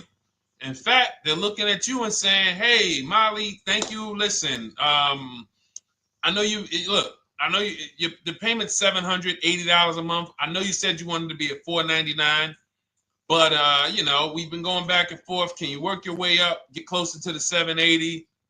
Because they know now we can take a shot. Because we have some other customers behind you, Molly. Did you see the people walking out? These people just walked out. They're mad. We don't have enough salesmen here. We got people waiting 40 minutes to speak with somebody. Do you think you're getting the best deal when that's the energy? Yes or no? Let's just be honest here. See, you might forget some of the lessons that we teach if you don't have our books and if you're not in our video checklist and coaching. You might forget some of the lessons, but hopefully you won't forget the stories. So you walk in the dealership at the end of the month, the place is a zoo. It's people everywhere. They're ringing bells. They got the big clown, donuts around. Hey, you want a donut? Do we think there's desperation? Thank you, Sheila. Thank you, Molly. There's no desperation here. And they don't magically wait till the end of every month to hit their numbers. Some dealers hit their numbers at the 25th of the month. Numbers are hit. We still got people coming in end of the month. So What we want to do to answer the question is we want to be positioned. What I like you to do, for those of you who are in an emergency situation, you need a car in a week, in 2 weeks, that's fine. Everything we teach can guide you. We've had people who got their cars in 3 days. Like that's not something that is let's see. This is my second go around, much easier, more relaxing experience. Calculator definitely helps. Turned in my CRV, got a 2022 Marcus, some dealers wouldn't do. Somebody, I wanted to read you somebody who got their car in like 3 days, 5 days. That's normal. Again, like I said, we're not taking you to car college here. Like you know, our step-by-step programs can get you to your cars in less than a week, 90 minutes. But you don't want all your car shopping to be emergencies, because here's where you want to be. You want to be able to say no for up to 3 months. Reason is, there's a group of people that walk into the dealerships. They're there right now. They're desperate. They're giving off desperate energy. They can't say no. They back themselves into a corner for whatever reason. If their leases are up, maybe they don't know you can get an extension. If your lease is up this month, you can call. You can get yourself an extension for 1 month. Some leases will be extended up to 3 months, up to 6 months. Those of you who have cars and you're like, Deshone, I'm shopping for a new car, but I don't need it. I just, my car still got some life to it, but, I want to look for something new. This is a position of power to be in. This is where you want to be. You want to be able to say to yourself, all right, let me look at the offers this month in May. All right, I'm going to follow up next month because the offers change. The used car market changes. The lease prices change. The dealer desperation, it changes. I'm not letting tariffs push me into doing something and making a bad deal. I'm not doing it. I'm not worried about tariffs coming, because there's going to be deals no matter what. If the prices of the new cars go up, what happens to the prices of our used cars that we're going to be selling? See, that's how we really won during COVID.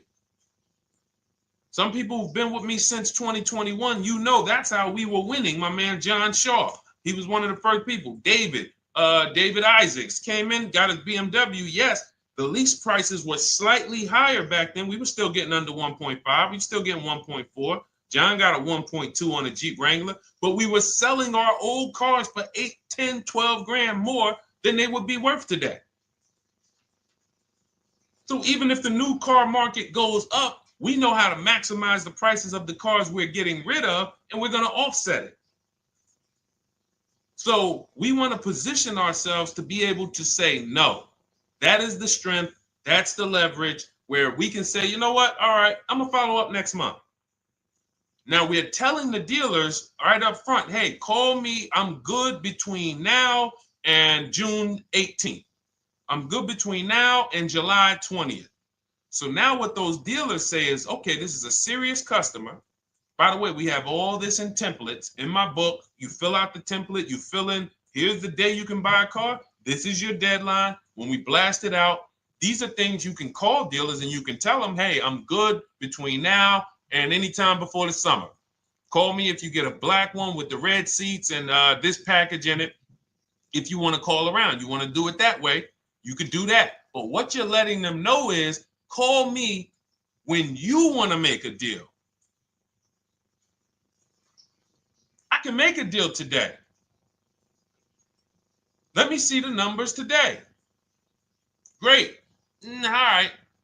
If sometimes you'll see that a car is a little bit out of the range we want it to be in, you might say, man, I'm looking for it to be around, 505. This thing's coming in about 550.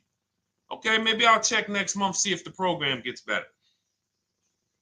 You might say, all right, dealers are saying to some of you shopping for cars that maybe every dealer is not going to have it. When you reach out to the dealers, only 5, 6 dealers have it. But they say, hey, I got something coming in May. I got something coming end of May, June. Is that good for you? See, they're desperate customers. They can't say yes to that because they back themselves into a corner. But you guys now operating with a 90-day shopping cycle. If a deal comes today, I'm jumping on it. But if you got something coming next month, I'm jumping on that. Call me when you're desperate. Call me when y'all have that meeting. Hey guys, we're way behind. Listen, we need a deal. I'll take any deal right now. Hey, is that person that Sheila McCauley, you know, that last month, her number, we couldn't make that deal last month. Did she get a call yet? Hey Sheila, did you get a call yet? No, I'm still waiting. Okay, great. We can get to your number now. Perfect. Thank you. Positioned. So we want you to be positioned when you use what we teach, whether it's the Cars from Home digital book, whether it's the Shop with Deshone. For those of you who are like, Deshone, let's do this together. I want the checklist videos. I want coaching. I want to be able to pop into the Facebook group, ask around. We can't give you that for $24. No author can give you the support. I got tons of books. Dare to Be a Man, In His Steps, Tony Robbins' book. None of these authors can give me support for the price I paid for their book. That just can't happen. But some of you are like, you know what? This is a big investment. I want to make sure I have access to, you know, systems for life. That's the Shop with Deshone done for you video checklist. And then you got coaching direct with me in our Zoom calls every first and third Wednesday. Twice a month we do. And then we got our private Facebook group with 1,600 people. And then some of them are sharp as me. I'm telling you, let's look at, you know, y'all know I brag about Rosalie. If you like Rosalie, if girl got 4 cars in within a year, you know. Her first car was the Infinity. She got her Infinity truck. And I was sharing her a lot last year when she got her Infinity QX60, but she recently shared that she got 3 vehicles. And hold on, where is she at? I just had her up. So this is the people that's in the group. Like, look, 3 vehicles. Big shout out to Deshone the Auto Advisor for making these incredible deals happen. 3 new leases for my sons with only first month's payment down. She got a Nissan Rogue, almost $37,000 vehicle, $399 a month, no money down. Mazda CX-30 Sport, $28,000 vehicle, $28,300, $339 a month. That's a 1.2% lease. And she got a Mazda CX-50 Premium Plus, $40,400 vehicle, $420 a month. 2 1% leases and a 1.2% lease. And the cherry on top, she says, I sold 2 leases. Some of you don't even know you could sell a lease. She said, I sold 2 leases. She had equity. Now, not every lease has equity. But if 8 out of 10 leases don't have equity, then 2 out of 10 do. So if you've just been dropping your leases off at the dealership, hey, here's my old lease. Let me get the new one. Hey, here's my old lease. And you have not assessed the equity. Could there be equity in it? Imagine how much money you've left on the table. Imagine how much, wow, I didn't even know you could sell leases. She sold 2 leases, 2 2021 Elantras, walked away with $6,737 in equity. Deshone, I could not have done this without you. Your program is a game changer. So this is what we want. We want empowered car shoppers. We want people who are not intimidated. I don't care what this market does, whether I need a new car, used car, whether I got bad credit, whether I'm a high mileage driver, it does not matter. We have strategies to make sure you are going to win in this market or any market. Does not matter. Okay? So, for those of you who don't know, the whole show was sponsored by my new digital book. It's called Cars from Home, 7 Steps to Saving Time, Money, and Avoiding Dealerships. It's 5-star rated. Thank you to everyone who's rated it, reviewed it. It has everything we teach in a step-by-step format. It's normally $97, but as part of our welcome offer, you can get yours for $24 in my TikTok bio, in my Instagram bio. Click that website. It's the carsfromhometoolkit.com. Or we have a link for you guys in the YouTube comments, in the Facebook comments, and you just click the $24 welcome offer, good for 30 minutes. And for those of you who have different learning styles, or if you just want some free advice, we have some links in there for you as well. Whether you are a do-it-yourself type, whether you are do-it-with-me type Deshone, or whether Deshone, I think I qualify for that done-for-you shopping, where I can relax at home and you guys go do that work. Or like I said, you want the free advice, just start with our cheat sheets and you can go from there. Whatever is right for you, you get it done. We just want to move you from anxiety, from, oh, I don't know what to say, from watching people online who call dealers and negotiate. Hey, take off $5,000 so I can have a viral video. And now you're talking to an 80% dealer. So the 80% dealer has the $5,000 to take off. So you look like, hey, yeah, see, I just got them to take off $5,000. We don't negotiate with dealers with fake fees. Like there's a saying, we don't negotiate with terrorists. Cars from home, we don't negotiate with dealers with fake fees. None of that stuff matters, because what you want us to think is, look, see, I took off all of this money. Don't you want to buy the car now? But you took off the fake money. Had we been talking to a 20% dealer, what money are they taking off? The real money. The real money. So if we have two dealers, well, let's say 8, because y'all know I use the 80%. So the 80% are over here. The 20% are this small group over here that we got to find. Now, the 80% are starting so high that when they take off all the money, it's fake money. We marked up our cars. We got platinum kits on them. We got the Hertz service plans on them, and the Simonized kit and the low, all of that stuff. Okay, so yeah, we done took off 5,000 for you, but 4,000 of it was fake. Meanwhile, this 20%, they don't have the fake. So when they take off 4,000, it's real 4,000. And we over here talking to these people. Hey, take off all that fake money. See, guys, you can do this too. So listen, we bidding is the way to go. You cannot negotiate your way to a below market deal, but you can get bids and it will make your life easier. You'll start to enjoy your car shopping. You'll start to feel like you're empowered. You're the prize. Someone won your business. They won your loan. They won the opportunity to buy your car. You are the prize. So that's what it's about. So we are here Monday through Thursday, 12 noon. Make sure you meet us live, or tell your friends and family who are shopping, hey, hop on this show. We're live on TikTok, Instagram, Facebook, and YouTube. But we will broadcast the show for the rest of the day. So those who want to catch up on some things that you may have missed, or if you just jumped on and you're like, whoa, man, I missed a lot, we'll rebroadcast this show for the rest of the day. But tomorrow we'll be back, which will be Tuesday, May 6th, 12 noon. Meet us here live. Thank you so much. Welcome to the new followers. Thank you to everyone who gave me gifts. Thank you to everyone who bought a book. Thank you for those of you who are in Shop with Deshone. I look forward to your success stories. Always a pleasure.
And welcome to our Tuesday, May 6th live. We do these live streams at 12 noon, Monday through Thursday. I am your host, Deshone the Auto Advisor. And for those of you who've never met me, I have devoted the last 4 years to teaching people how to get the best deals on cars, and to learn all the mistakes that the industry, the car industry, would love for you to continue making, because they make a lot of money when you make mistakes. And so what we do here is we really just do questions and answers. I will teach on various topics that I feel are widely misunderstood, like the subject of leasing. And some of you who are new here, if you've never been here before, could you type a 1 in the chat if this is your first time on a stream? We do these streams about 60 to 90 minutes. And if you're going to get the most out of them, we just ask that you lock in, that you focus, because we will be talking about $1,000 mistakes. Nothing here that we'll be talking about over the next 60 to 90 minutes is hundreds of dollars. You know, I'm not looking to, have you spend some time with me on a Tuesday to talk about how to save hundreds of dollars. No offense, I'm sure that's important to some people, but we are here to talk about things that are affecting your bank account by the thousands every year. And so if you got some time, I would love for you to hit the like button, like wherever you are, and let's just tap in. You can start to type your questions. This whole stream is sponsored by my new digital book. It's called Cars from Home, 7 Steps to Saving Time, Money, and Avoiding Dealerships. It's a digital book. It's 5-star rated. Thank you to everyone who's rated the book and reviewed it. And it's normally $97, but for the next 30 minutes while you're watching, you can grab your copy for 75% off. That's our welcome offer. We always like to reward people for taking action. So you can get your copy for $24 instead of $97. And you can just head to my TikTok bio. You won't leave the show, my Instagram bio, the Facebook comments, or the YouTube comments, and use that link to get your welcome offer, and you'll have everything we teach. So as we go through this for the next 60 to 90 minutes, if you're like, whoa, Deshone, this is a lot. Wow, this is a lot. You can grab the book and make sure you have everything that I teach and everything in a step-by-step format. Okay? So I have my man Dolan moderating. Good afternoon. Thank you, Johnny Miller. Good to see you, Lil G. Again, guys, we are live. This is our Tuesday, May 6th live. We're live every Monday through Thursday at 12 noon. But we do rebroadcast these throughout the day. For those who cannot make them, you can watch the rebroadcast, or if you got to go back to work, we'll be rebroadcasting it for the rest of the day until our show tomorrow. All right, so let's start with the questions. You can feel free to get into it. Okay, do you have to get the extended warranty? This is a great question. This is car specific. A Honda, Acura, Toyota, in most cases, have always had low cost of maintenance and their parts are inexpensive. When you're buying an extended warranty or you're considering it, it is a risk product. It's an insurance plan. So that means you can pay for something and not use it, just like car insurance. You don't necessarily use your insurance until you have an accident. Same thing with an extended warranty. It's an insurance policy. So what you're trying to do with any insurance is see what is the likelihood that what I'm paying for this is going to exceed the price if I did need to use it. So in the case of a vehicle, when you're trying to determine what should I get an extended warranty, there's 2 things that are important. Does this vehicle that I'm purchasing have a high likelihood of things going wrong? We know, and some of you have had cars with histories, and we know there are certain cars, they tend to have things go wrong more than others. And what I like to do is go right to Google and type in repair cost, because this is the second item that we are looking at. We're looking at average repair cost. So if you're buying a 2010, a 2015 Nissan Altima, 2018, Hyundai Sonata, you go right to Google, you type in 2018 Hyundai Sonata average repair cost. Now, if you see that those typically go on the lower side, then that can take a lower set of risk where you might say, all right, likelihood of these things going wrong on this car is slim. But if you see that the repair cost is on the mid to higher side, that's shifting more risk to if something goes wrong, the cost for you to pay for it out of pocket will probably exceed the warranty. So when I work for Mercedes-Benz, who's new here? Type a 1 in the chat if this is your first time on a stream with us. First time you've ever been here, type a 1 in the chat. First time. What's up, William? What's up, DJ Ant Nice? Good to see you. Maggie, good to see you. Enrique, good to see you. Miko, good to see you. Tetra Washington, good to see you. Jan, good to see you. Claire Clairvoyant, good name. First time, if this is your first time, just type ones in the chat so I know. I don't want to assume anyone knows who the heck I am and what my experience is. Daniel Thompson on Facebook, great to see you. So I worked for Mercedes-Benz for 5 years, General Motors for 5 years, and I ran my own brokerage, my new car brokerage, called Cars from Home. I started it in 2016. Now, when I worked for Mercedes, when people were purchasing a Mercedes, what I would tell them is buy as much warranty as you can afford. Buy as much warranty as you can afford, because I knew that when something breaks on a Mercedes, nothing's under $1,000, and typically it's $2,000-$3,000. So a $4,000 warranty on a Mercedes-Benz is usually worth every dime. But at the same time, we have cars that, again, less likely for things to go wrong. And then when things go wrong, if they go wrong, they can typically be repaired inexpensively. Good to see you, Arms Reach. Welcome on Instagram. Shout out to the people checking in live. Great to see you all. So that's how you're measuring extended warranties. You don't want to get an extended warranty on a vehicle that has a low cost of repair and a low likelihood of things going wrong. You can then take your money, put a little bit to the side, have a little emergency fund, that same $3,500 that you would have put into the warranty, or $2,500, you put that to the side over the course of a year, 2 years, put $100 a month to the side, and then have that be your cushion just in case things go wrong. It's better for you to have that money in your bank account, and if things go wrong, you take it to your mechanic. You must have a local mechanic. You guys know I swear by local mechanics on cars that don't have warranties. Even if you have a Mercedes-Benz, a BMW, an Audi, something that is typically harder to work on and takes more of a specialized engineer, there are still plenty of places that have those. I mean, there's shops where they used to be Mercedes-Benz techs. Now they have their own shops. This is who you want, because their cost, their labor is going to be probably 1/3 of what a dealership is going to be. So these are the resources that, again, keep more money in our pocket while getting us the same level of service and experience. Okay, great question. Welcome, Uncle Nene. Good to see you. Uncle Nene. All right, listen. Nicole, good to see you. All right, Dolan, you can pull up the next question. Feel free to start typing your questions. And as we get more questions in, we'll try to get to all of them. You guys know we're not always able to, but we do try to get to all of them. How do I shop around for the best lease deal without affecting my credit? Well, first of all, you're talking to someone who's, just so you know, I've taught thousands of people to lease.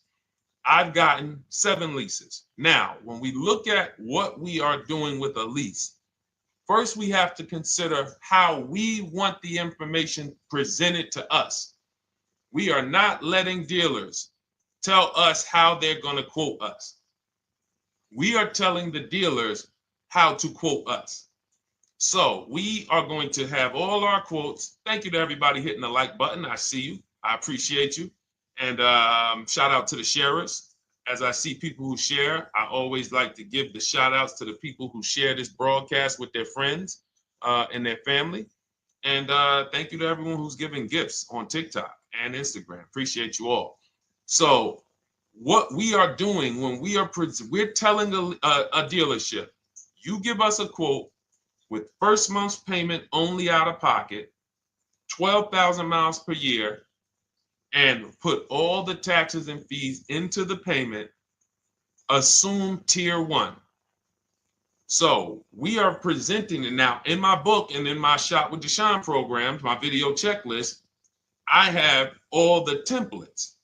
If you're going to do this yourself, you just need to remember how you're presenting this. You can call around to dealerships, because there's 2 ways to do this. Shopping from home. Cars from Home is about showing you guys, and I'm going to be showing you guys a ton of payments. And listen, I don't want you to feel bad, because some of you are going to see that you've left a lot of money on the table. Part of what I have to do here, and I've been doing it for 3-4 years now, is I have to tell you the bad news.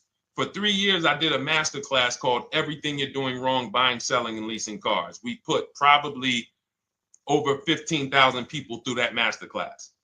But those were people who were willing to hear the bad news They knew, Deshone, I got to hear the bad news to get to the good news. So as I show the difference in the prices that we get and the people who listen to me get, more than, forget about me, the people who are like you, the people who are on a live, saw a video, and then took action and learned and use our processes, the results they get compared to what you're getting. You're going to see, wow, they're saving $3,000, $5,000, $7,000, $10,000 more than me every single car. And so the Cars from Home system is about bidding. It's about turning your car purchase into a bid. You're no longer begging. You're no longer going into a dealership and begging one dealer to sell you a car, and then you go to another dealer and beg them, sell me this car, please take my money, please take my money. Meanwhile, you're not seeing the entire market and the people who would compete to get your business and gladly give you the service that you deserve by giving them a $30,000 to $50,000 to $100,000 transaction, which is what your car purchase is. So now so the big thing to understand right off the top is, now I need to learn this bidding. I need to learn to get multiple offers. So you can do this by phone. You want to do this by phone, you can call around, but you must give them that information in order for you to compare the deals the right way. Lynette, good to see you. Christina, good to see you. Melvin, good to see you checking in. Rudolph, I see you. Once you actually give them that information, 12,000 miles per year, first month's payment only, due at signing, taxes and fees in the payment, assume tier one. I want the tier one offer. Even if you think I not qualify. Now, if you got a credit score above 670, all your FICO scores, most of you will qualify for most tier one leases. So you want to see, what does this look like as I get my offers? Once you get your offers in this format, you can use the 1% rule as the gauge. The 1% rule is been around for more than 20 years. Everyone who leases and who's savvy, we understood if your lease payment is 1% of the MSRP or less, you stole the car. That includes taxes, that includes fees. You're still in the car. So example, we're looking at a $30,000 car, Hyundai Sonata or a Hyundai Elantra, $30,000 car. When we shop all our offers, if that lease payment is $300 per month, with only $300 due at signing. In other words, I show up, here's $300. Good to see you, GDTV. Thank you for checking in on YouTube.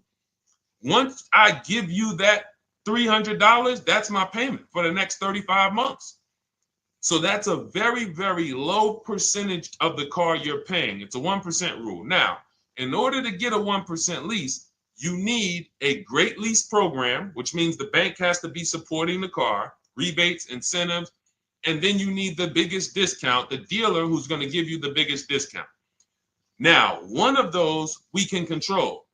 One of them we can't. Which one can't we control? And for those of you who are new here, we don't play around here. But my people who are moving, and again, I'll show you, like a lot of people, we got a lot of people who've been following us, using our processes. They're locked in. They're not casually on a live here. We're not casually here talking. They are locked in. Like, boom, okay, I hear you. They're answering, they're typing, they're not, vacuuming in the kitchen and trying to hear. You can't do. We're talking about your second most expensive purchase of your life. It's going to be, you got to lock in. You got to challenge yourself to block out the distractions while we're on this stream, because this is your money. And if you don't take your money seriously, the car salesman will take your money seriously. Oh, I like that. Praise the Lord. God is good. You don't take your money seriously, the car salesman will take your money seriously. Man. So, all right, now somebody remind me the question I asked. I got so happy about that little catchphrase that I forgot who we were. So I know we were discussing, okay, we're talking about the 1% rule. So now, one of the things we can't control is the bank. We don't know what the lease payment, what the lease program is on a car. So when we shop cars, We are going to now look at multiple offers, and here's what you're going to see. Now, I'm going to show you an example of how we know or how we expose where the dealers are concerning pricing. Now, you can't see this on TikTok, but on YouTube, Instagram, Facebook, you guys can see this. I'm going to tell you guys about it. YouTube just doesn't let us do the same type of stream. But this is a particular Infiniti that we shop for. We have offers ranging, this is a $61,000 vehicle. We have offers ranging from $680 per month, which is a 1.1% lease. So a $61,000 car, $680 per month, that's 1.1%. We divide the monthly payment into the MSRP. Now, we can see here that there are some offers already from dealers that are almost $900, $889 per month. $889 per month, $873 per month. So now when we look and we say, whoa, how can we have we have all these dealers have the exact same car, yet one of them is $200 per month higher than another dealer. Exactly. We call them the 80%. The 80%, even after back and forth, even after, hey, we'll take off some money. All right, we'll drop the payment $50 a month. Their offer is still so high. It's a horrible deal. Now, why would they offer this? And this is consistent. So I don't want y'all thinking, well, the dealers that I walk into, they're different, Deshone. They take off more money. It does not matter what you think. If you don't have the market reports, if you don't know how to get multiple offers so that you can see, we do this all around the country. We have students all around the country in Cars from Home. We have people we shop for. We have over 13,000 books sold now. Like, we have lots of data to prove this. 80% of dealers are going to be overpriced. This is another particular deal on a Toyota, a market report. And you guys can see that the out-the-door prices here, list price, $32,000. Out the door price with taxes and fees, $38,000. That means that dealer is charging all types of fees on top of their price. The $39,000 MSRP. Look at line number 3. $39,000. Out the door price is $41,000. We can see $39,000 out the door includes taxes, includes all the fees. So we can see that these out the door prices in the left, in the right column, are way higher than the MSRP. $35,798. Out the door price is $39,700. But look at the green. Look at the green. This is what we call, we found the dealer at this time who wanted to win the bid. They wanted to win the bid. They needed the car sold. This is a rotation. We don't say to them, wow, they won the bid one time, so they must win the bid all the time. No dealer can win the bid all the time, or they'll be out of business. But in this particular case, at this particular time, for this particular client, this dealer said, we're going to sell this car for that's $35,500, and out the door with taxes and all the fees, $34,994. That is a over $4,000 discount off this vehicle. When all the other dealers are, not only are they not giving you a discount, they're charging over list. And they might come and say, all right, we'll take off $500. We'll take off $1,000. We'll take off $1,500. They might start so high with you guys that you think, wow, they started up here and I talked them down. They took off $3,000 from me, but they already were $3,000 in fake fees, protection plans, and all of this padding, dealer adjustments, which is fake fees. So whenever they say, because the dealer gets a minimum of a 6% profit margin, from list to invoice, we have profit. From invoice to holdback to triple net, we have money. That's all the profit margin. On top of that, when we add a dealer adjustment, what we're saying is we're going to sell this car to someone who does not have the skills to find our competition. And they're going to come in, and if we got to take off $2,000 to make them think they won, this is what we're going to do. But what we do here, what people like Brian is going to do, look, just finalize my first ever lease using your system, 2025 Honda HRV, $30,000 vehicle, $395 a month payment. no money down. His initial quote was $434. He ended up using our calculator, which we have in our book and in our program. If we put all our offers into that calculator, it tells us what to counter. He gets that offer for $395. That's his deal. We look at somebody like, Wendell. Look, thank you. It's the least I can say for your book, Cars from Home. We're still in the middle of the process. Just sold our car today, like 10 minutes ago, for 30% above value. Why? Because he got bids. Look, using the insights from your book. I've read the book multiple times and told many people about it because it's that good. It's so intuitive and insightful. We'll be moving to the next step soon, and I'll write again. So now you heard him say we're moving to the next step soon. Step 2 in my book is the equity assessment. That's when we get bids for the car we have. We get bids. You're going to go to, listen, you should never be trading your cars in. Let me ask you all a question. Do we get the most money for you name me one thing that we get the most money for that thing trading it. Name me one thing. If I had this iPhone, do I get more money trading that iPhone in for another phone, or do I get more money listing it online and selling it to whoever will pay the most? Trading or selling? Let's go. Who's locked in? Tax advantages are very small. I understand you, Ronald, but the tax advantages, we have people that are selling their cars to cash buyers for $3 to $5 grand more than what they can get on trade. A tax value, a tax advantage for the difference is not, it's minimal. Exactly. Thank you, King Carter. You listed. So the money is in the bids and the competition. So going back to this person who asked the question, how do I get the best deal on a lease? It's going to be through multiple offers. That's my 2 favorite words. I would wear them on a shirt if I didn't wear unlearn, relearn.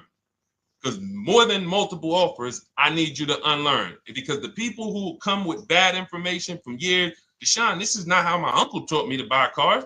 Deshone, this is not how I ever heard about getting cars. I was always taught just go in and just don't tell them about your trade and then ask to see the invoice and all of this stuff. That's what I was taught. Yeah, but you're not going to get the prices we're getting until you unlearn all of that bad information. Bidding is how we buy everything. When we go into the supermarket to get spaghetti sauce, all of those companies are bidding. They're bidding. Hey, listen, we'll sell you this for $3.99. Hey, we'll sell you this for $5.29. But we got a better product. We got quality. Look at us. Look, it's all bids. Everyone who wants to sell us something is competing, except car dealers. Y'all notice that? So the mindset that y'all got to have if y'all want to really win and save all of this money and get these huge discounts is I'm going to start purchasing and leasing cars like I buy other things. It's going to be a competition. And I promise you, your whole life is going to change. Your entire car buying experience will change forever. You will be sitting here just like my man Ken, graduated, $585 a month payment, no money down on his Nissan Murano Platinum, $50,000 vehicle. He's paying $585, no money down. $50,000 vehicle. How much would a $50,000 vehicle cost us on a loan if he purchased it? How much would a $50,000? Some of you know every $5,000 is how much per month. Let me see who's locked in. Who's locked in? Every $5,000 is how much per month on a loan. I see you, Daniel Thompson. Check in. Good to see you, Dane. Thank you for breaking it down with complete truth. Keeping eyes wide open to know what to exactly expect. There you go, Dane. Welcome. Glad to have you here. We do not play around when it comes to this. All I want you doing is winning with cars, in love with your deals every time you get a car. All right, nobody knows the 5,000. How much is every $5,000 on a car payment? Come on, y'all. These are principles we've been teaching. Thank you, Daniel. $100. Thank you. $100. So we always want to default to a 5-year loan. I'm going to tell you why. when you default to a 5-year loan, you're in a safe position. Now, defaulting to a 5-year loan means when I look at a $20,000 car, I'm thinking $400 per month. 5-year loan, every $5,000 is $100 per month. If worst case scenario, I'm trying to get a little bit more car, then I'll go to a 6-year loan, but that's the max. I'm not going past a 6-year loan on a car. That's like going to a 40-year mortgage on a house. They're available. It's not a good idea. So when we look at these, you say to yourself, wow, a $50,000 car, that should cost him, if he did no, remember, this is a no money down deal. We're just looking at how much money we're putting in these cars. That car would cost him about $1,000 a month if he purchased it, 5-year loan, no money down. Which is why when people purchase their cars, what do they typically do?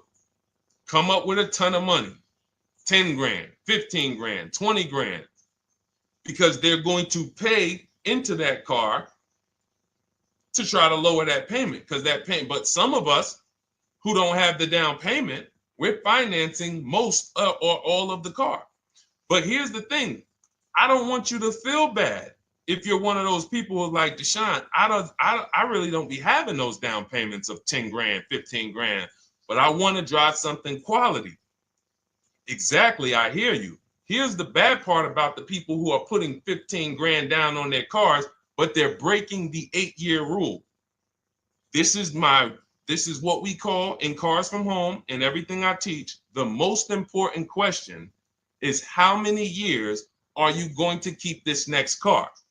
If it's not 8, then we don't purchase those cars, because here's what happens with people who go into their bank account, slap $15,000 down in a car, and don't keep the cars 8 years. And if anybody's willing to be honest, they will confirm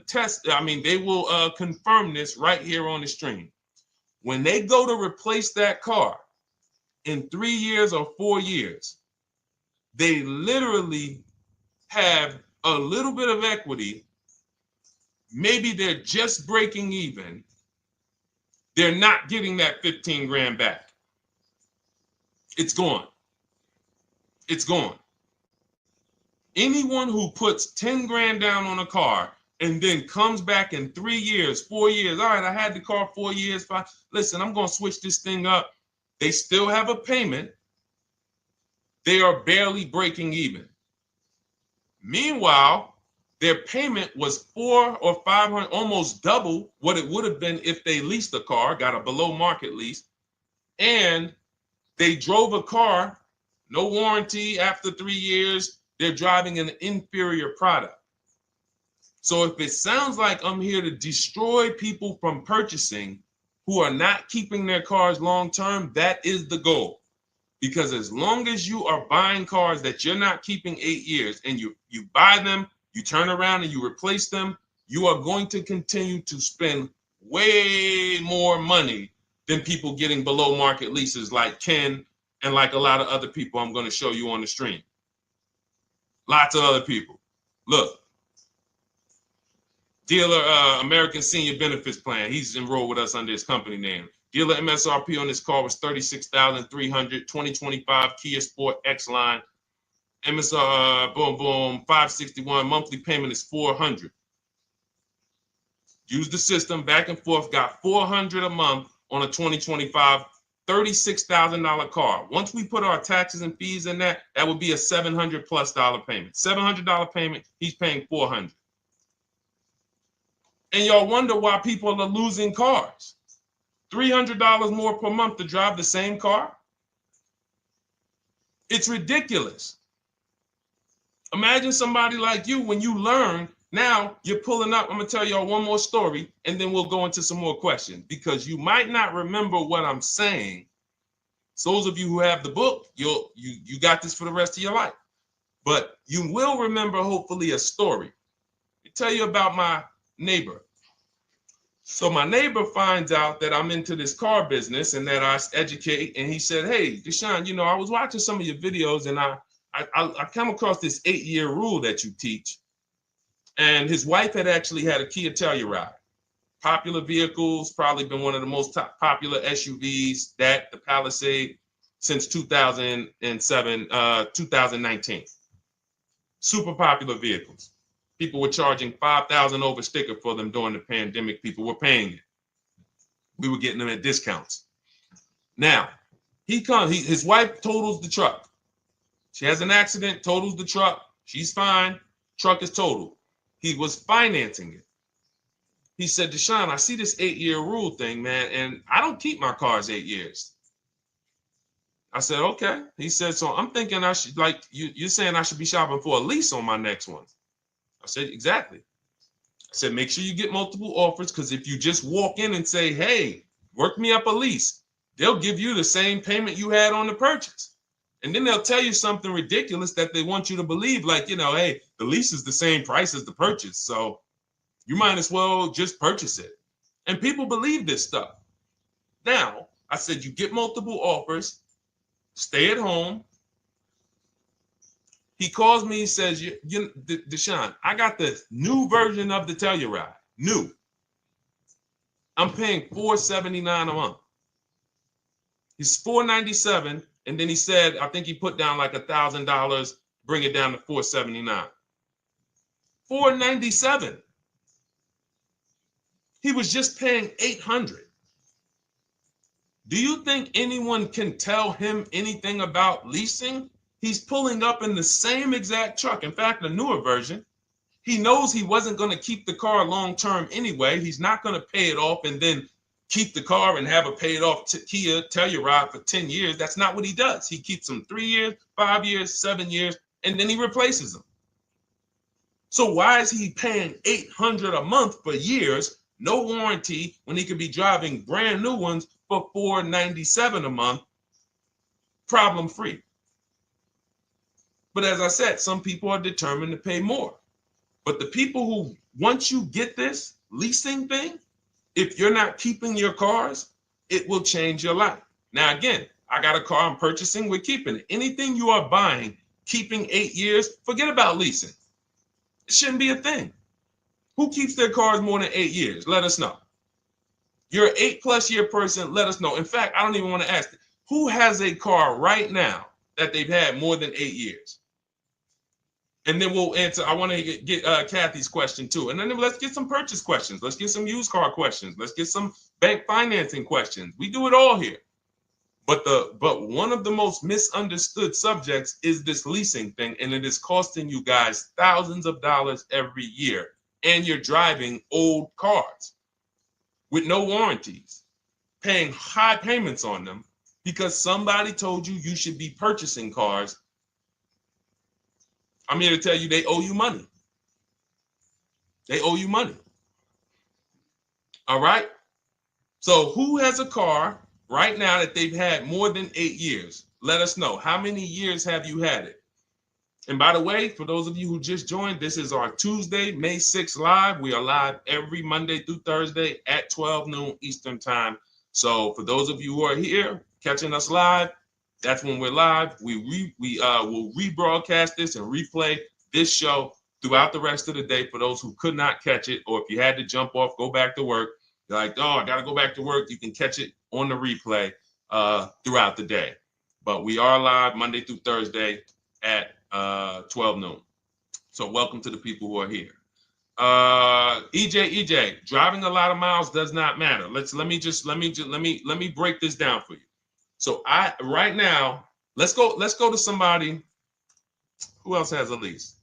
Let's look at, because who's heard with leasing you can't drive too many miles? Who's heard that, right?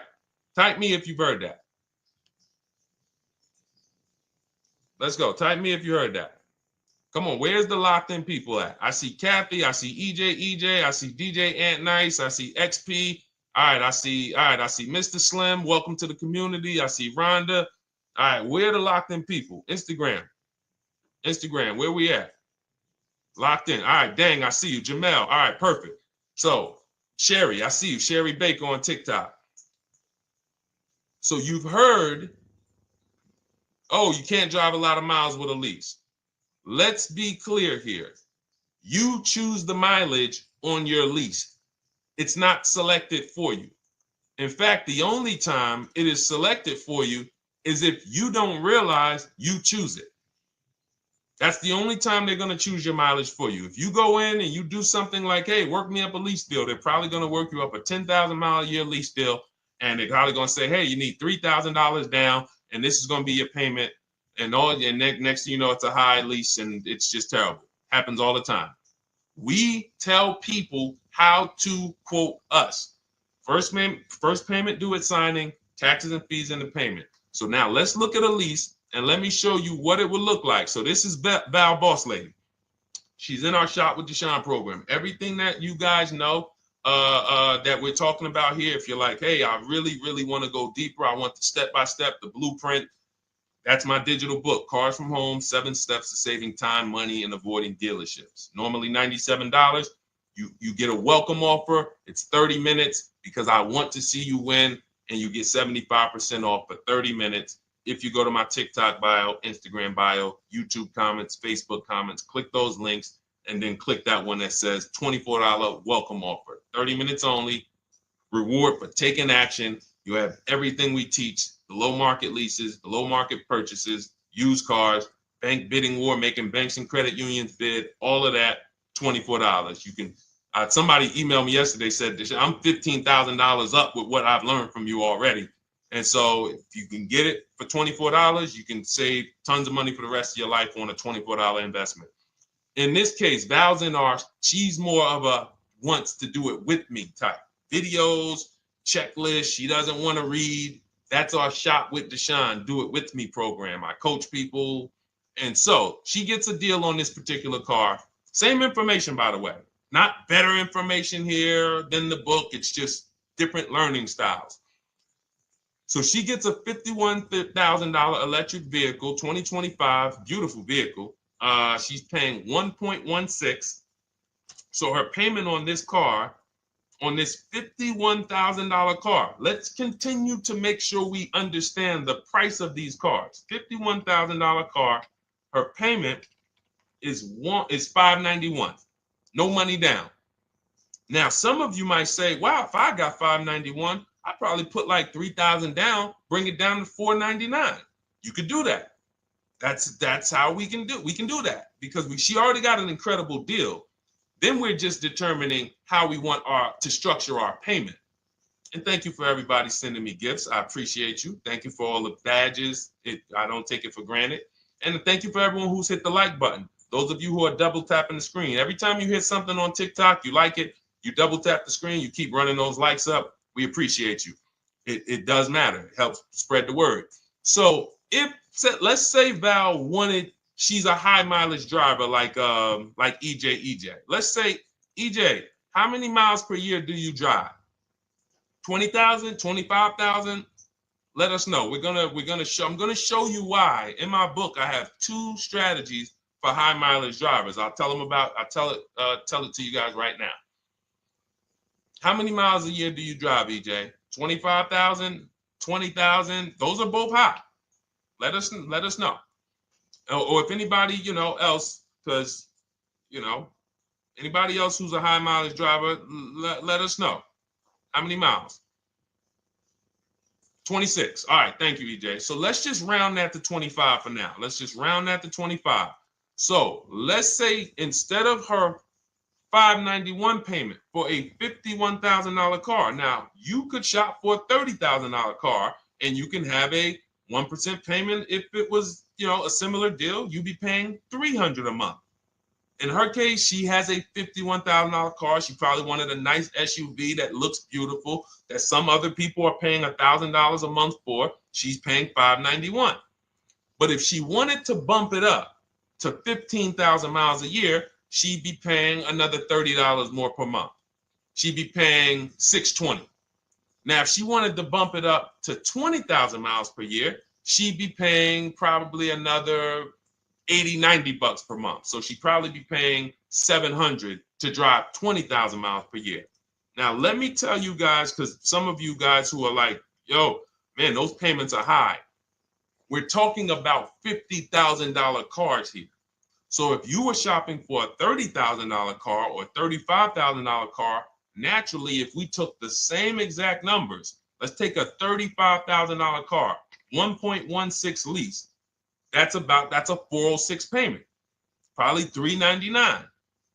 So now, in order to go, and let's say you're a high mileage driver, just like EJ, you want to add another 15,000 miles to your lease. You're probably going from 400 to 550 or 575. But you have all the mileage you need. And here's the beautiful thing about that. If I'm paying $175 more per month, but I get all the mileage I want, and when I drop this thing off, I get a new one, I don't have to worry about negative equity, and I put no money down. That is way better than what most people are doing out here, what everyone's doing. Because I'm gonna tell you what most high mileage drivers do who don't put money down. They will go in, buy a car, take a super long loan, 6 years, 7 years, just so they could afford the payment. Now, here's what happens. They drive the car, they put 25,000 miles a year on it. They come back in 3 years or 4 years, and they say, wow, I got 100,000 miles on this thing already. Let me go and swap out the car. What situation are they in at that point, guys? You put 100, you got a 6-year loan, average loan. You drove 25,000 miles per year. You put 100,000 miles on the car in 4 years. You come back, you still have 2 years of payments left. 15 grand negative equity. I used to see it all the time.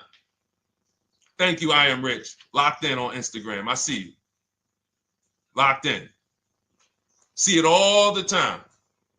Every car salesman who has dealt with a normal 25,000 mile high mileage driver that does not keep their cars sees it all the time. They come in, yo, man, what you do for a living? Man, yeah, I do DoorDash, I do Uber. Oh man, I work in sales. You know, I'm on the road a lot. You know, I'm here.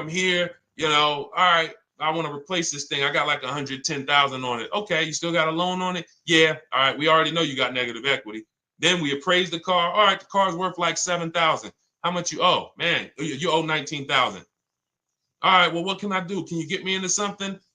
Roll that loss all the way over. On top of that, you finance the car, so your payment is high. You finance the whole car, so you're paying a high payment compared to if you had leased, just literally shop for your leases, added your miles to the lease that you needed. You're paying $175 more per month. You got a brand new car. And I'm going to tell you, I did not make this up. I learned this from someone. A lot of what I'm teaching you, I learned from my clients when I was in the dealership. This guy, I worked at Hyundai for six weeks. Man, this dealership, the owners got indicted. I got out of there. Way before the owner got indicted. It just had straight up highway vibes, like the worst you could ever imagine. As I was in there for 6 weeks, I was a manager. I enjoyed being a manager. We did a lot of deals in my department in 6 weeks. But I said, I am out of this place. Anyway. But I learned something very valuable there. We had a client a customer was returning his lease on his Hyundai Sonata. Guy comes and I'm grounding the lease. I'm doing the paperwork for him. He has 72,000 miles on the car. 72,000 miles. I said, how the heck? I said, you lease this? He said, yeah, I always lease. That's all I do. He said, I used to buy my cars every single time I came. I had to put large down payments, 10 grand, and then I'm still having negative equity when I come to trade it in. I'm having high payments. It's ridiculous. I looked at his payment, and let's say the average payment for a good deal on a Sonata at that time was $300, $325, whatever it was. He was only paying like $550. He was only paying like $150, $175 more per month. He had a 25,000 mile a year lease. And that's what he did. I drive these cars. I'm on the road. Boom, boom, boom. I change my tires. I do my maintenance. 3 years. It's a fixed cost. There's no variable cost. I don't have any surprises. I'm not getting hit with a negative equity bill that I got to transfer, which means when I transfer my negative equity, I get less car on the next transaction. Because if I got to bring over 15 grand of negative equity, that's probably 300 a month that I'm paying for my old car when I get my new car. So if my new car was 400 a month, but my negative equity is another 300 a month, I'm getting less car for my money because now I got to take all those losses and bring them over to my new car. This is high mileage drivers and people who don't understand leasing. That's why you're losing so much money. And when you just flip the switch and realize Deshone is not talking to me emotionally, I am not talking to you about never do this, like these other people who say this, do this. This is how you buy a car. They never talk numbers. Y'all notice that? You notice that, right? You never hear them talk numbers. It's always never do this, always do this. This is the worst way to do this. This is the most expensive way to do this. This costs you the most money. They never talk numbers, though. That's why everything I do is to show you the numbers. Thousands of transactions since 2006 in the car business, helping people the last 4 years all around the country. This is the numbers that they might not understand. So if you're not keeping your car 8 years, it does not matter if you drive 20,000 miles a year, 25,000. You should be looking at a high mileage lease. Or my second strategy for high mileage drivers is this, because some of you want a nice car. This is for my people who you're like, man, Deshone, I'm on the road. I got my car that I do my work in. I kind of, slep it around. I don't really want to lease something and then put, that wear on it. I got stuff. I'm throwing bags in the back, whatever it may be. There's a strategy we created called 2 cars, 1 payment. And what will happen is your first car will be a purchase. And if you have an existing car, you're going to keep that. So let's say you have a car now, you're driving a lot of miles, you're doing your 25,000 miles a year. You pay that car off. You keep that car, and then you go and you lease you something nice, regular mileage. So you might get a 12,000 mile a year lease, and then you drive 12,000 in your mileage car, 12,000 on your nice car. Because some people are like, I want a car that I could, when I need to go somewhere nice, this is what I want to drive. When I'm with my family, this is what I want to drive. But when I go to work 5 days a week, I'm going to drive my mileage car, 3 or 4 of those days, and then I'll take the lease maybe 1 of those days, and I'm splitting the mileage. You still have 1 payment. It's low. And then every couple years, you replace the mileage car or you replace the lease car, and depending on when the lease is up. But you want to keep that, and that mileage car should be something that will last. Ideally, something that you can get 200, 300,000 miles a year out of that car, because that's what that car is there for. Man, I'm hopping in this thing, man. Oh, transmission went out at 170,000 miles. Go get you a rebuilt transmission, boom, boom, drop it in there for $2 grand, get another 80,000 miles out of that car, but you still got your lease car and you're just splitting the mileage. Both of those are short-term strategies for high mileage drivers. That is not for long-term people. If you're a long-term person, I keep my cars 8+ years, forget about leasing. You should just be finding the best deal, below market purchase, keep the car, something you can keep for 8+ years. You can put 30,000 miles a year on a car 8 years in a row. If you get the right car, and in 8 years, you got 240,000 miles, and then you replace it. Forget about leasing. This is only for you guys not keeping your cars 8 years. You're getting killed on depreciation. You're paying tons of money. This is you are the people who should be leasing. Okay? So everything we're talking about this is the Cars from Home system. We teach this. I'm not freestyling this. This is in my book, digital book, Cars from Home, 7 Steps to Saving Time, Money, and Avoiding Dealerships. We have two strategies for high mileage short-term drivers, 1 strategy for high mileage long-term drivers. And so if you want your copy, you can get it for 75% off. That's our welcome offer to you. As a 30 minutes welcome. Thanks for being here. I want to reward you.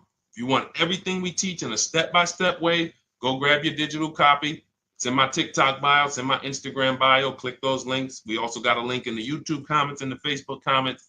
Grab your copy. And make sure as soon as you purchase, screenshot the thank you page. You're going to see thank you for your purchase. screenshot this page because it has my support team's email on there. And then there's a link for you to open the book right there. You can save it right to your computer or right to your phone. Okay. But and we also have a special for those of you who are like Deshone. What about that, video checklist and coaching program? That's lifetime access to my video checklist. You're like, maybe Deshone, I don't really read. I like step-by-step videos. And also, I want to be in your Facebook group. We have 1,600 people before you that are in that group, 2,300 people that are shopping with us that have a lifetime access to our video checklist. We have a $200 special for that welcome offer. And so I'm always about rewarding people for taking action with a special offer. It's limited time though. And so get in where you fit in. All right, let's keep it going. Thank you, Corey. Said amazing knowledge. Thank you. And I'm glad I saw somebody said that's a great idea with the 2 cars. Thank you. It's a great idea. All right. You've convinced me to lease my next vehicle. Awesome. Awesome. Does your service shop for lease terms on the car? Absolutely. If you qualify for done for you, that means you just want to relax. That means we only shop for new cars and leases for people, new purchases and leases. And you have to have a FICO score over 670. But yes, here is a market report that we prepared for a client. Let me put on do not disturb. Here's a market report we prepared for a client. Okay, so I showed you that that's an affinity. We didn't even finish that. We had just started for this client. But this is, do I have one here? No. Do I have a lease market report here? Yeah, right here. So that's an example of what a Kia, this is a particular Kia lease where their best offer was a 1.27 offer. Now, here's how you know you found the bottom of the market. And again, whether you're using the book or whether you're calling around, again, you can call around to do this. The key is not going into dealerships. You cannot do this going in.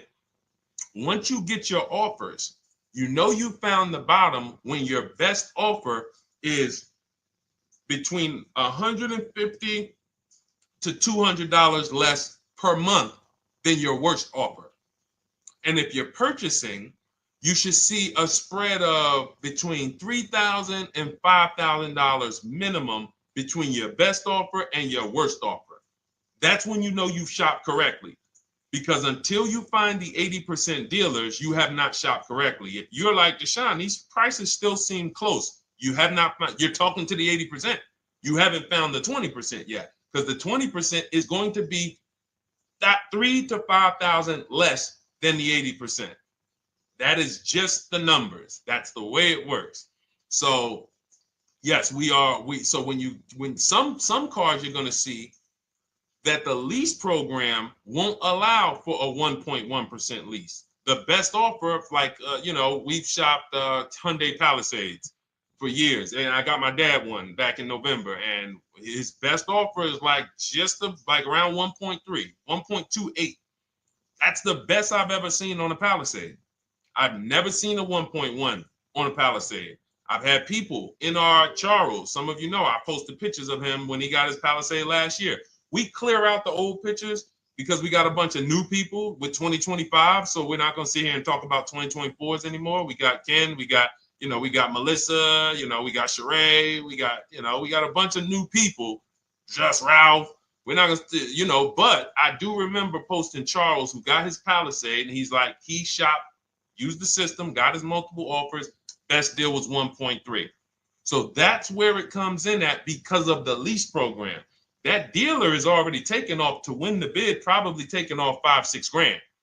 But if they don't have more rebates and more incentives and then it's not going to lead to a 1% lease. So the 1% leases come from major incentives. Maybe sometimes they have too many of the vehicles. They want to move them. Lots of bank support. But what I tell you is you should be looking for between 1.25 and 1.5. That's how you should budget for a lease, between 1.25 and 1.5. That's a great deal. And if it has a really aggressive lease program, once you get your bids, you're going to see it fall under the 1.25. You see it fall into 1.1, 1.2. but we don't know what the lease program will be until after we shop for that vehicle. Okay? So yes, absolutely. It's an empowering way to shop. It's also fun because you can see, man, I'm not begging anymore. Like these people are like, please do business with me. Please do business with me. And then you start to feel bad for everybody who's still in those dealerships doing it the old way because they're talking to the 80%. There's no way they can win. They don't even know there is an 80% to realize that's who they're talking to. So when the dealer says, all right, I'll take off $4,000, they're like, wow, I won. Man, the dealer took off $4,000. But if they saw the whole market, they would understand that that dealer actually is overpriced by $7,000, $10,000. So taking off the $4,000 means nothing. It's just sad. It's a sad thing. And that's why I spend my time trying to convert you guys from negotiating one-to-one to getting multiple offers so that you can see for yourself. All right. Thank you, Julie, name Richardson. Thank you for sharing. XP got the number 2 gifted badge. Forgive me because I don't really know what that means, but I just know that's what it's saying. So I appreciate it. Thank you, Corey22. Sherry Baker, thank you so much. Number 1 gifted badge. All right, let's go to some more questions. We got some more questions. Dolan, I'm sure you got a lot of them. And what I'm going to do for the rest of the broadcast is just try to do rapid fire questions and answers. Okay. And if you guys want me to go deeper on any particular subject, then just feel free to say, hey, could you go deeper on that? How do you get a car loan with bad credit? Well, we have a resource. It's not our company. We have nothing to do with them. But we always try to stay up to speed on who's financing people with bad credit, because the goal is you don't want a dealer controlling your financing. Somebody just came up to me. He's a neighbor. He's like, aren't you in the car business? I said, well, yes and no. He's like, well, listen, I got a connect to Acura. Anybody you send me, they get anybody approved, I'll give you $1,000. I said, okay, cool. Thanks for the information. For them to give me $1,000 just for sending the customer, and he's also a middleman, he's not a salesman, how much money are they making on the customers? If they're going to give me $1,000 just for sending someone with bad credit to them, how much are they making on the deal? Arms Reach, congratulations. Just got my book. You use it when, please send me your email testimonial. Well, as you use it, just as you do your equity assess, everything, email me. Congratulations. How much are they making? We can imagine, right? If they're giving me $1,000 just for bringing them the customer. So this is what happens when you let the dealership control the loan. Because why do we separate? All right, I'm going to break something down I call the 3 pillars of great car deals. Three pillars. You can't get a great car deal without maximizing each pillar. And some of y'all that have been with us for 3 years, y'all already know the 3 pillars. First, who you buy your car from. Second, who you get your loan from. Third, who you sell your old car to. That's 3 separate transactions. The car business has trained you guys to give them all 3. All 3. The car business has trained you guys to give them 3 transactions. Anytime you purchase the car, who's done this? Be honest. Purchased the car from a dealership, sold them your old car, in which case you call it a trade, and they got you your loan. Who's done this? 3 transactions in one. Why do we know these are 3 transactions? One, there's competition. People want to buy your car. It's okay, Corey. That's that. Thank you for being honest. That's how we change. The reason why we know that these are 3 transactions because there's people who want to compete in every one of them. There are people who want to buy your car. That's why step 2 in our book, we never trade. We get offers from CarMax, Driveway, Carvana, AutoNation, Car Gurus, Kelly's Blue Book Instant Cash Offer. It's a bid. We just had someone sell their lease. Miss Hickman, she sold her lease, made $4,700 selling her lease. CarMax won the bid. Drove the car for 3 years, had equity. She dropped her lease off. They gave her $4,700. Won the bid. That's one pillar. Second, who I'm going to get my loan from if I'm getting a loan. Those of you who are paying cash or leasing, this is not a pillar. But we need to bid out our loan. We had a great talk yesterday on our show yesterday where I asked, who do you guys get your loans from? Most people said the bank, the credit union, the dealership. One person said the right answer, whoever gives me the best APR. That's the right answer. And then we have who we buy our car from. There's banks and credit unions that want to compete for our loan. There's multiple dealers who want to compete to sell us a car. So we can't get a great deal until we have bid out each pillar. And that's why when we have bad credit, if we let the dealer now control, this dealer has a car. We didn't bid out that car to find out, is it a great price? Now they're also giving me the loan and they're charging me 25%. We didn't bid that out to see, is that the best loan I could get, even with my bad credit? Is that the best loan I can get? So the key, what you want to do first if you have bad credit is I'm online looking for anyone who will finance me with bad credit separate from the dealer.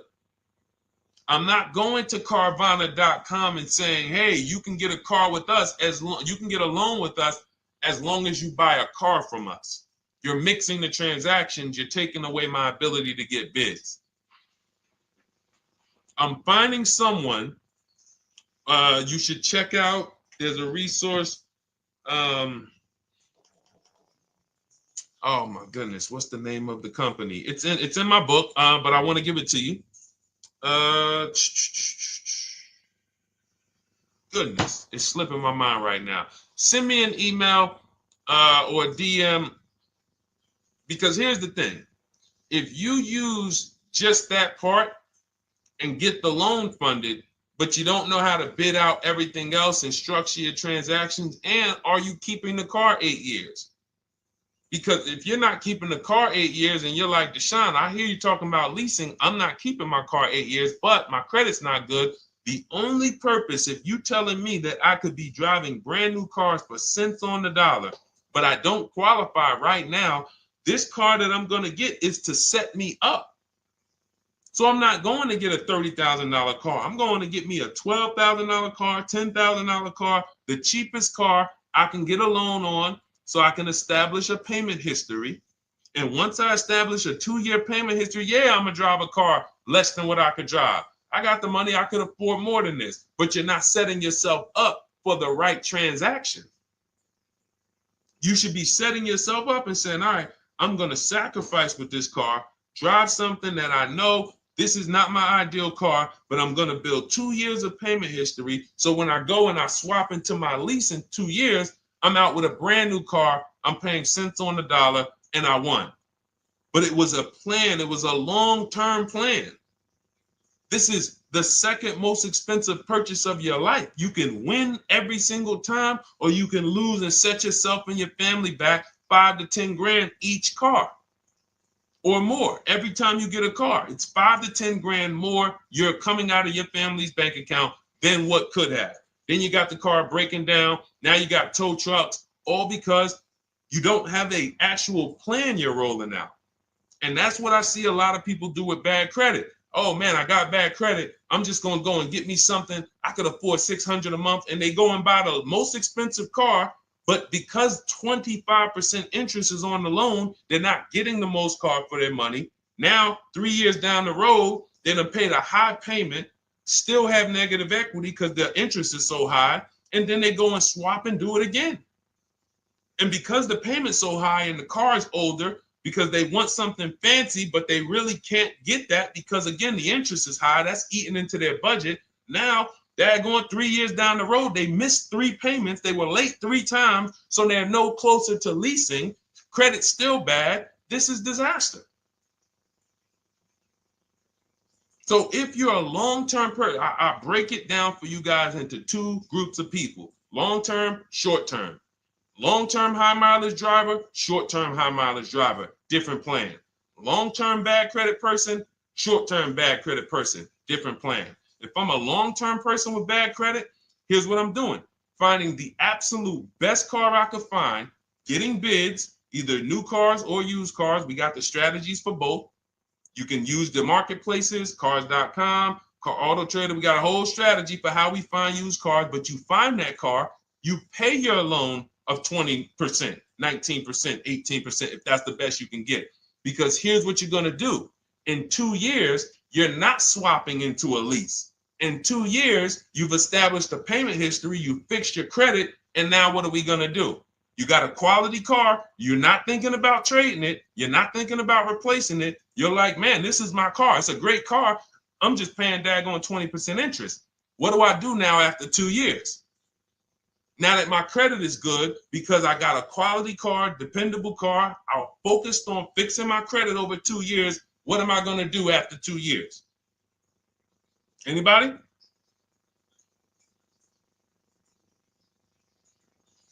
Thank you, Arms Reach. Refinancing the car. Exactly.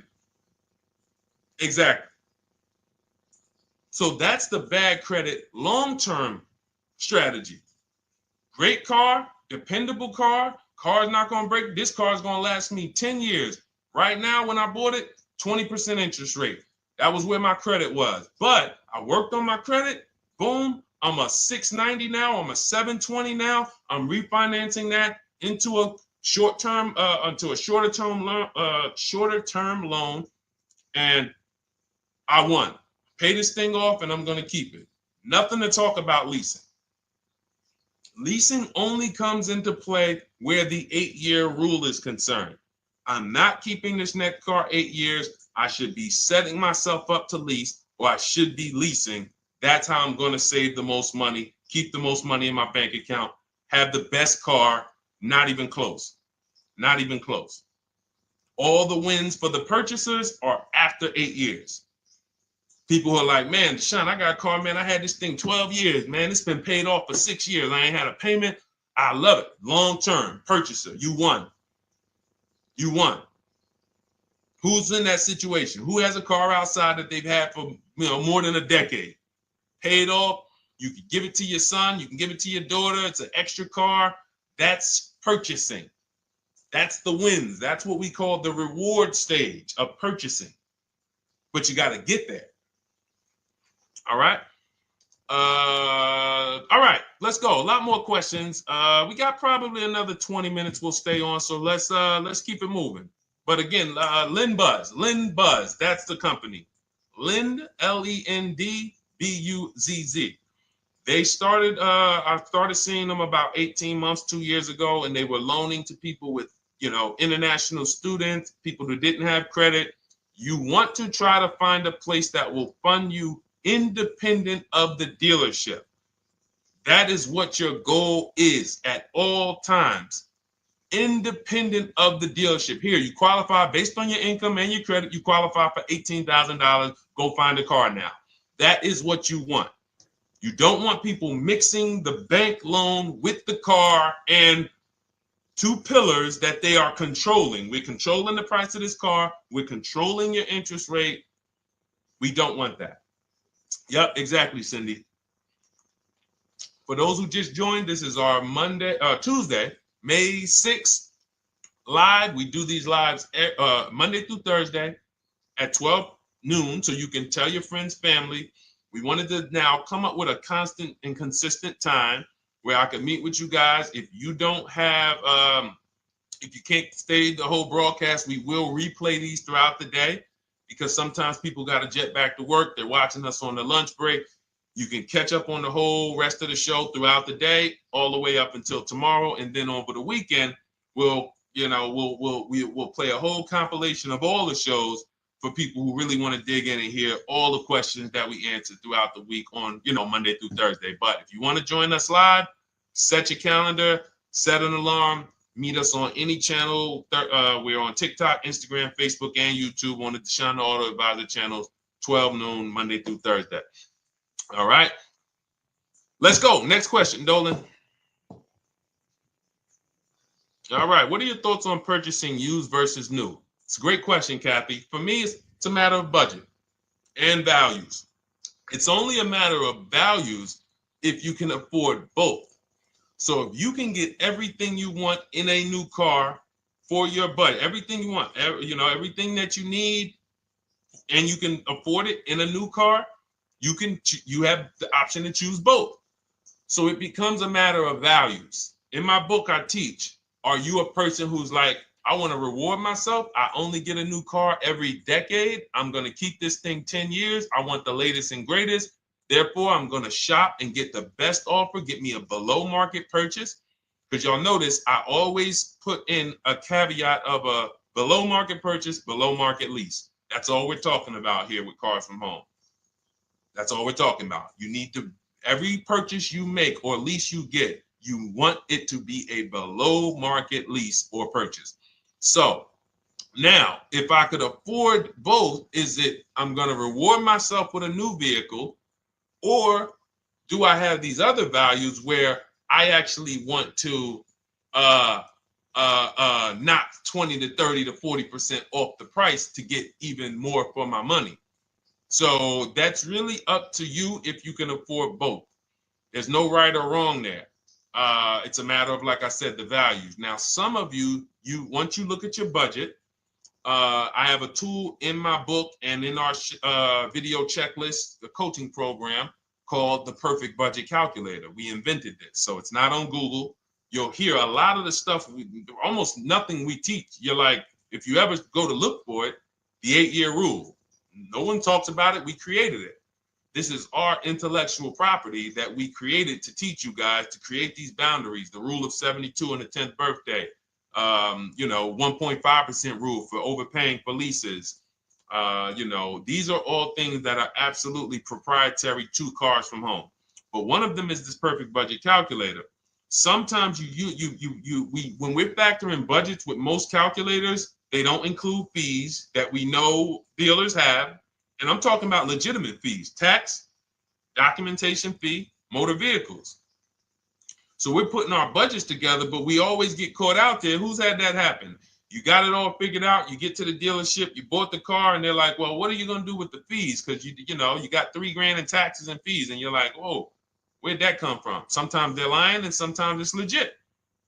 But none of these calculators factor in the fees and everything like that. So we created this Perfect Budget Calculator that does. But here's the thing. Once you find out what your budget is, even if you're budgeting with a normal calculator, just add a couple thousand to account for the taxes and the fees. But you might see, I can't get everything I want in a new car for this budget. Everything I need, I can't get for this $24,000, in which case I need to go and look for a pre-owned one. So that's why I said, in reference to your question, Kathy, what are my thoughts on purchasing used versus new? It's a matter of values and budget. Budget first, because budget will determine if you can afford both and get what you want. But if you can afford both and get what you want, then it's a matter of values. Okay?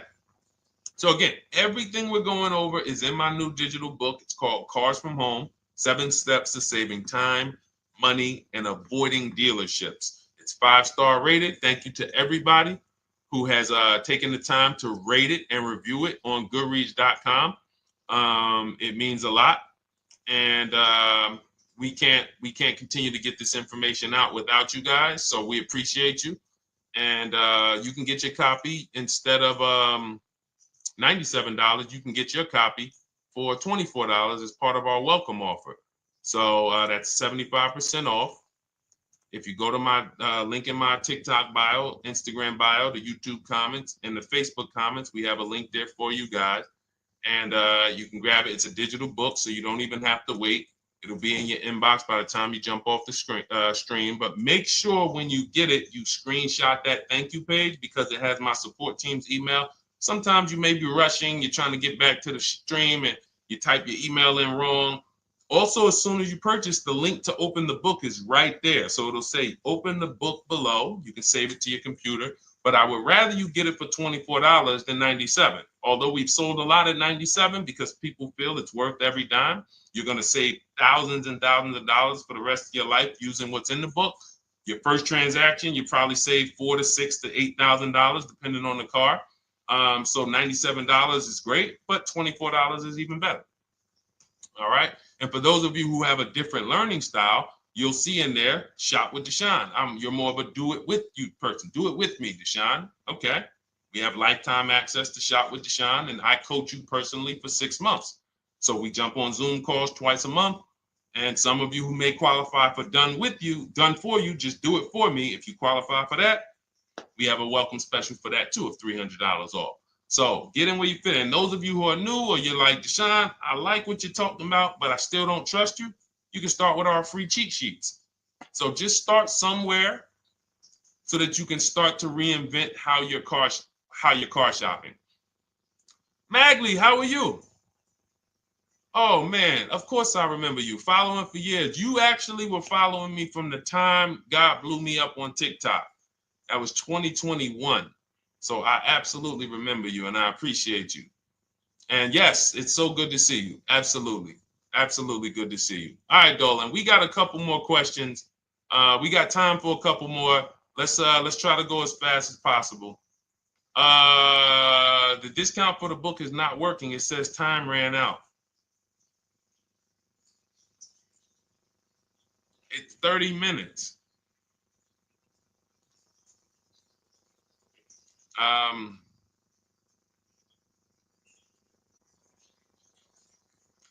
don't know. I don't know. Y'all help me out. I don't know what to do with that. I'm sorry. If the welcome offer for $24 was not really 30 minutes, then that means I'm just lying to you. You know what I mean? I'm just like, oh yeah, it's 30 minutes, but come back in 2 hours and it'll still be, you know what I mean? It's, start with the cheat sheets. You know what I'm saying? Like start with the cheat sheets. Get yourself your free cheat sheets, and start there. And when you feel better about working with us in some capacity, you go to the next step. Start with the free cheat sheets. All right, let's go, Dolan. So I'm a new driver. Should I be looking to be an 8-year person or a lease person? Well, I'll tell you this. I got 3 young adults. 2 my daughter, my daughter who's 18, my niece who's 20, and then a young man that I, basically like a son to me who's in the Navy and he's 21. Well, he'll be 21 this year. So he's 20. Now, they all called me in the last 3 months because my daughter's getting her license. My daughter didn't call me. She's getting her license in the next, in June. And we've all talked about this. How should I get this car? Now, my situation when I was 22, I'd already bought a $500 Mitsubishi Eclipse. Transmission went out on me probably after 6 months. And then I bought a buy here, pay here car. This is before I got into the car business. I got into the car business, I was 22, working for Pontiac GMC Buick. So I get this buy here, pay here car. It was a quality Chevrolet Cavalier.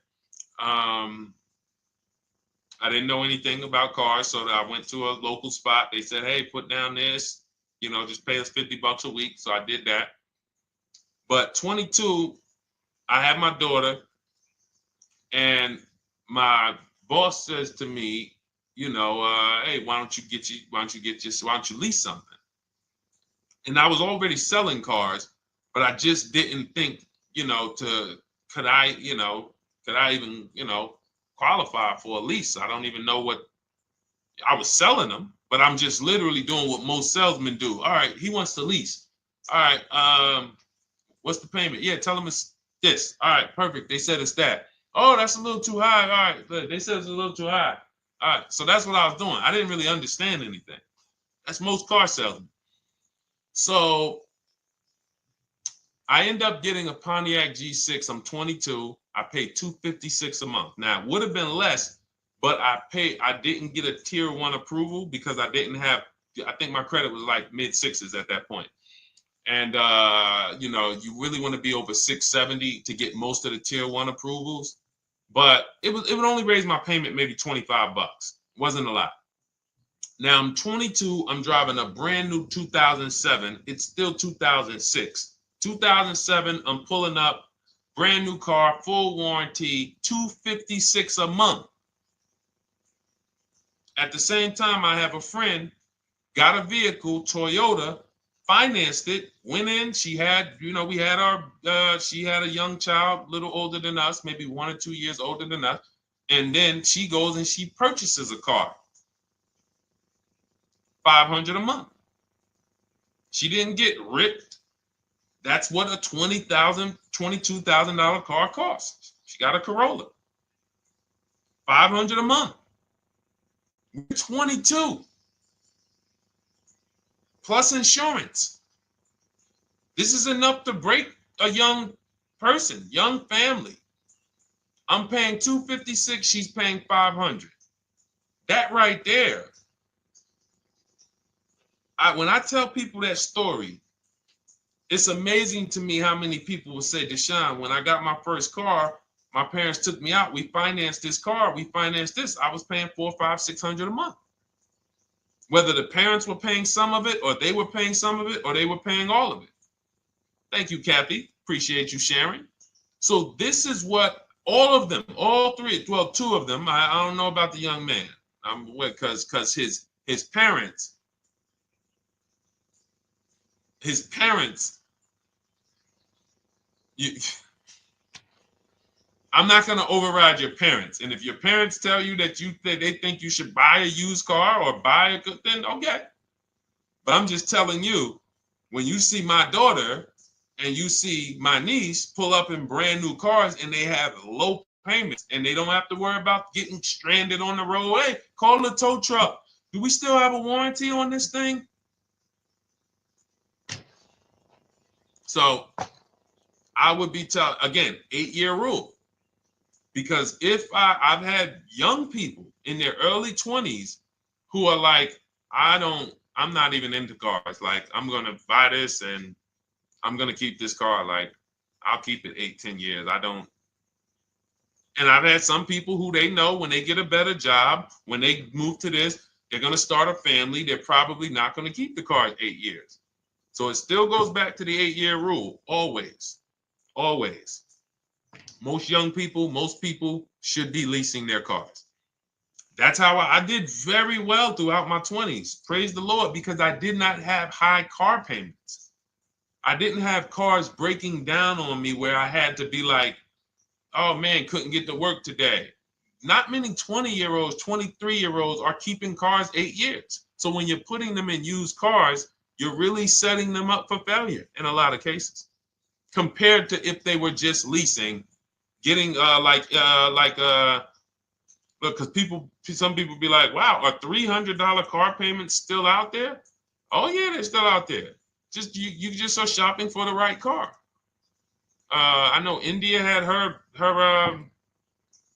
look, Rosalie, she's in our Done With You video checklist and coaching program, like Cars from Home. She's, you know, this is our Facebook group she's commenting from.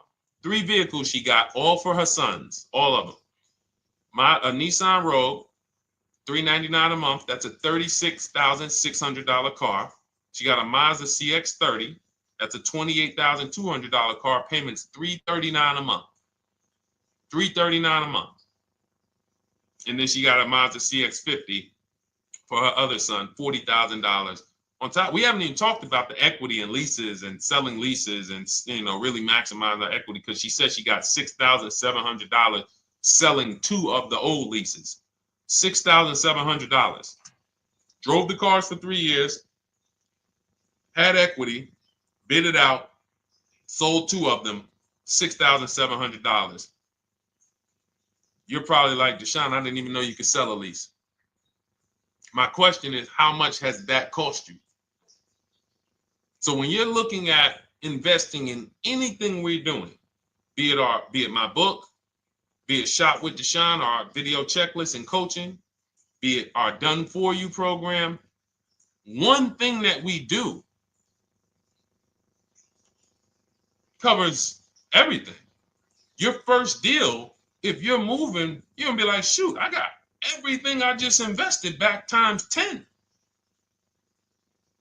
That's what we hold ourselves accountable to. Just her equity alone, she made $6,700 selling 2 cars. Didn't even know I could sell leases, and I just put $6,700 in my pocket selling 2 leases. Whoa. So $300 payments. Those would be perfect cars for young people. $339, that's with no money down. Imagine if she wanted to put another $2,500 down, bring the payment down to, $275. This is the way to be moving. And those of you who are getting this, are you getting this? If you're getting this, type some dollar signs. Who's getting this? Who's getting this? Type dollar signs in the chat. Who's getting it? Let's go. Who's locked in? All right. I see you, Mario. I see you, Dane. I see you, Terry Carter. I see you. Who's getting this? Who else is getting it? Who else is locked in?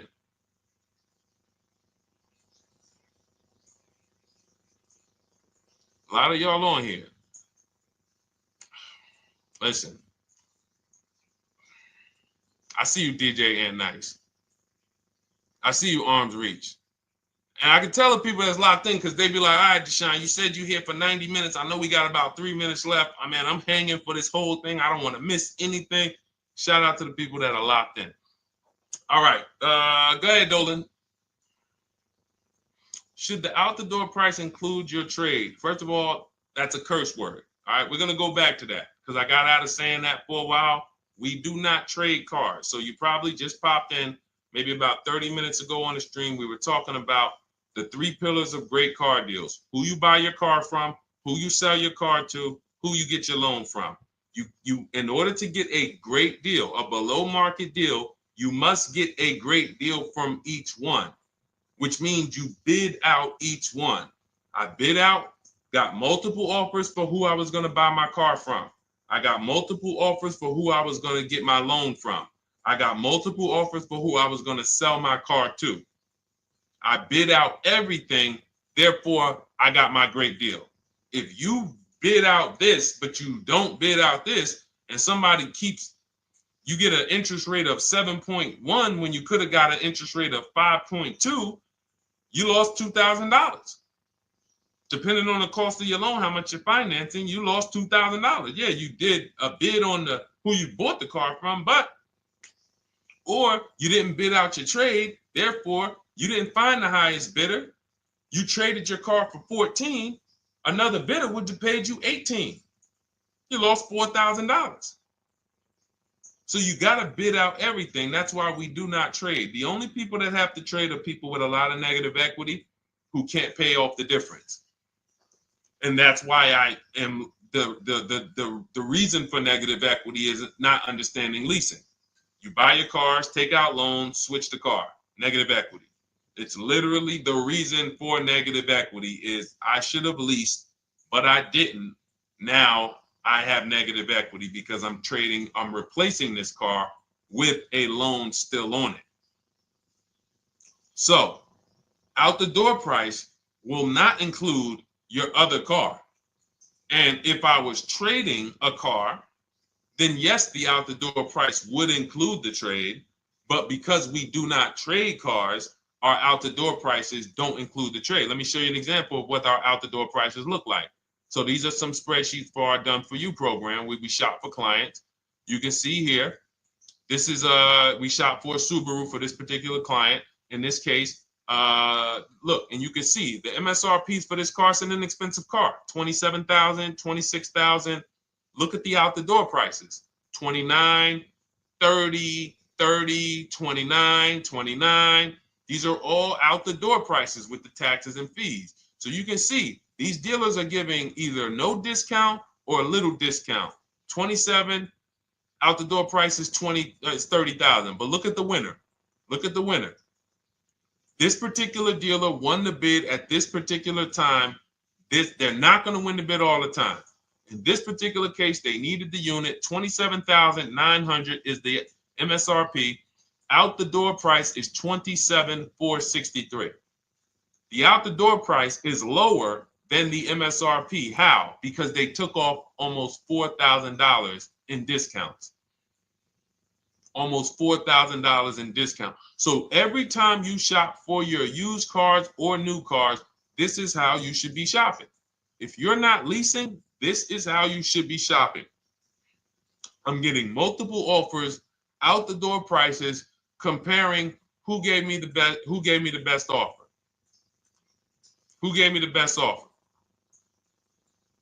Oh, look, Daniel Thompson said, D, I'm bidding out to sell my car and got a $4,000 swing from the lowest to the highest bid. This is the people who you listen. If I can bring them on and have them talk, they would be talking to y'all about how different this is. I didn't bring you here on a Tuesday afternoon, or you're not watching this. If you're watching the replay later on Tuesday, or maybe, Wednesday morning, we go live at 12 noon, Monday through Thursday. So we replay the show just for everyone who missed it. You can send all your friends, family, go to Deshone the Auto Advisor's pages, watch the replay from today's show. But they know this is, I didn't bring you here to talk to you about hundreds of dollars. We are talking thousands of dollars at all times. There is never anything that we talk about that is hundreds. Let someone else talk to you about how you can save a couple hundred more per month. We might be talking about hundreds per month. That might be the only time we're talking about hundreds, $200 per month. But other than that, which equals thousands. We're not here to figure out how we're going to save $50 this month. No, this is big, huge money. So thank you, Daniel. Thank you for tapping in with that information. So, all right, listen, guys. Everything we teach is in a step-by-step format, because when it's not step-by-step, you'll get overwhelmed. When it's step-by-step, you can challenge yourself to stay right on this step, check it off, move to the next step. Check it off, move to the next step. Step 7 in our Cars from Home process is delivery. Step 6 is paperwork. Step 1 is the most important question, which is the 8-year rule. It's literally called the most important question. 8-year rule. How many years are you keeping the next car? Step 2 is the equity assessment. That's why you heard Wendell in his book testimonial. He said, I just completed the equity assessment and we got 30% more than the book value. Bidding it out. He said, I'm about to move to the next step. So everything we teach is step. Step 3 is deal structure, where we budget and we see, all right, how much car can we afford? What does a good deal look like? Step 4, we go shopping, which is choosing what we want. Shopping, looking, doing. We're not buying it. We're shopping the market. We're test driving. We are literally choosing what we want. Shopping, enjoying shopping. Step 5 is multiple offers. That's when we're in talking to dealers online, getting offers, getting bids. Step 6 is paperwork and protection, to make sure that the offer we got is legit. We tied it up. Paperwork is right. We go over extended warranties, tire and wheel, maintenance plans. Do we need them? Key protection. Do we need any of this stuff? And step 7 is delivery.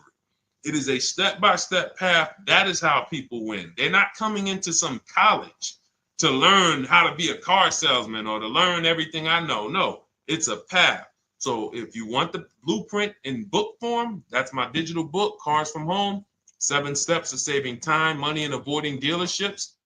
Normally $97, part of our 30-minute welcome offer. You can get yours for $24 in my TikTok bio, Instagram bio, the YouTube comments, and the Facebook comments. Click those links and then click the special $24 welcome offer. It's good for 30 minutes. And you'll save 75%. If for those of you who are like, Deshone, what about that video checklist? That is our Shop Done With You program. Cars from Home, Done With You. You get lifetime access to everything we teach, all our below market videos, and it's short videos. I want you guys getting cars in 90 minutes. 90 minutes. Not shopping. The shopping might take you longer. Deciding what you want, you might be doing that for 2 months. But once you decide what you want, I want you to be able to get below market deals in 90 minutes. That's how I do it.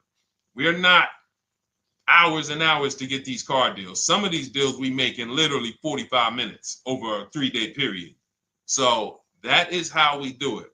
And you'll have access to our coaching program. We do Zoom calls twice a month, first and third Wednesday.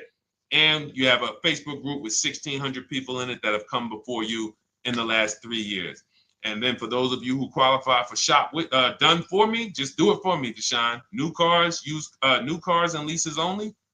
Credit score has to be over 670 FICO.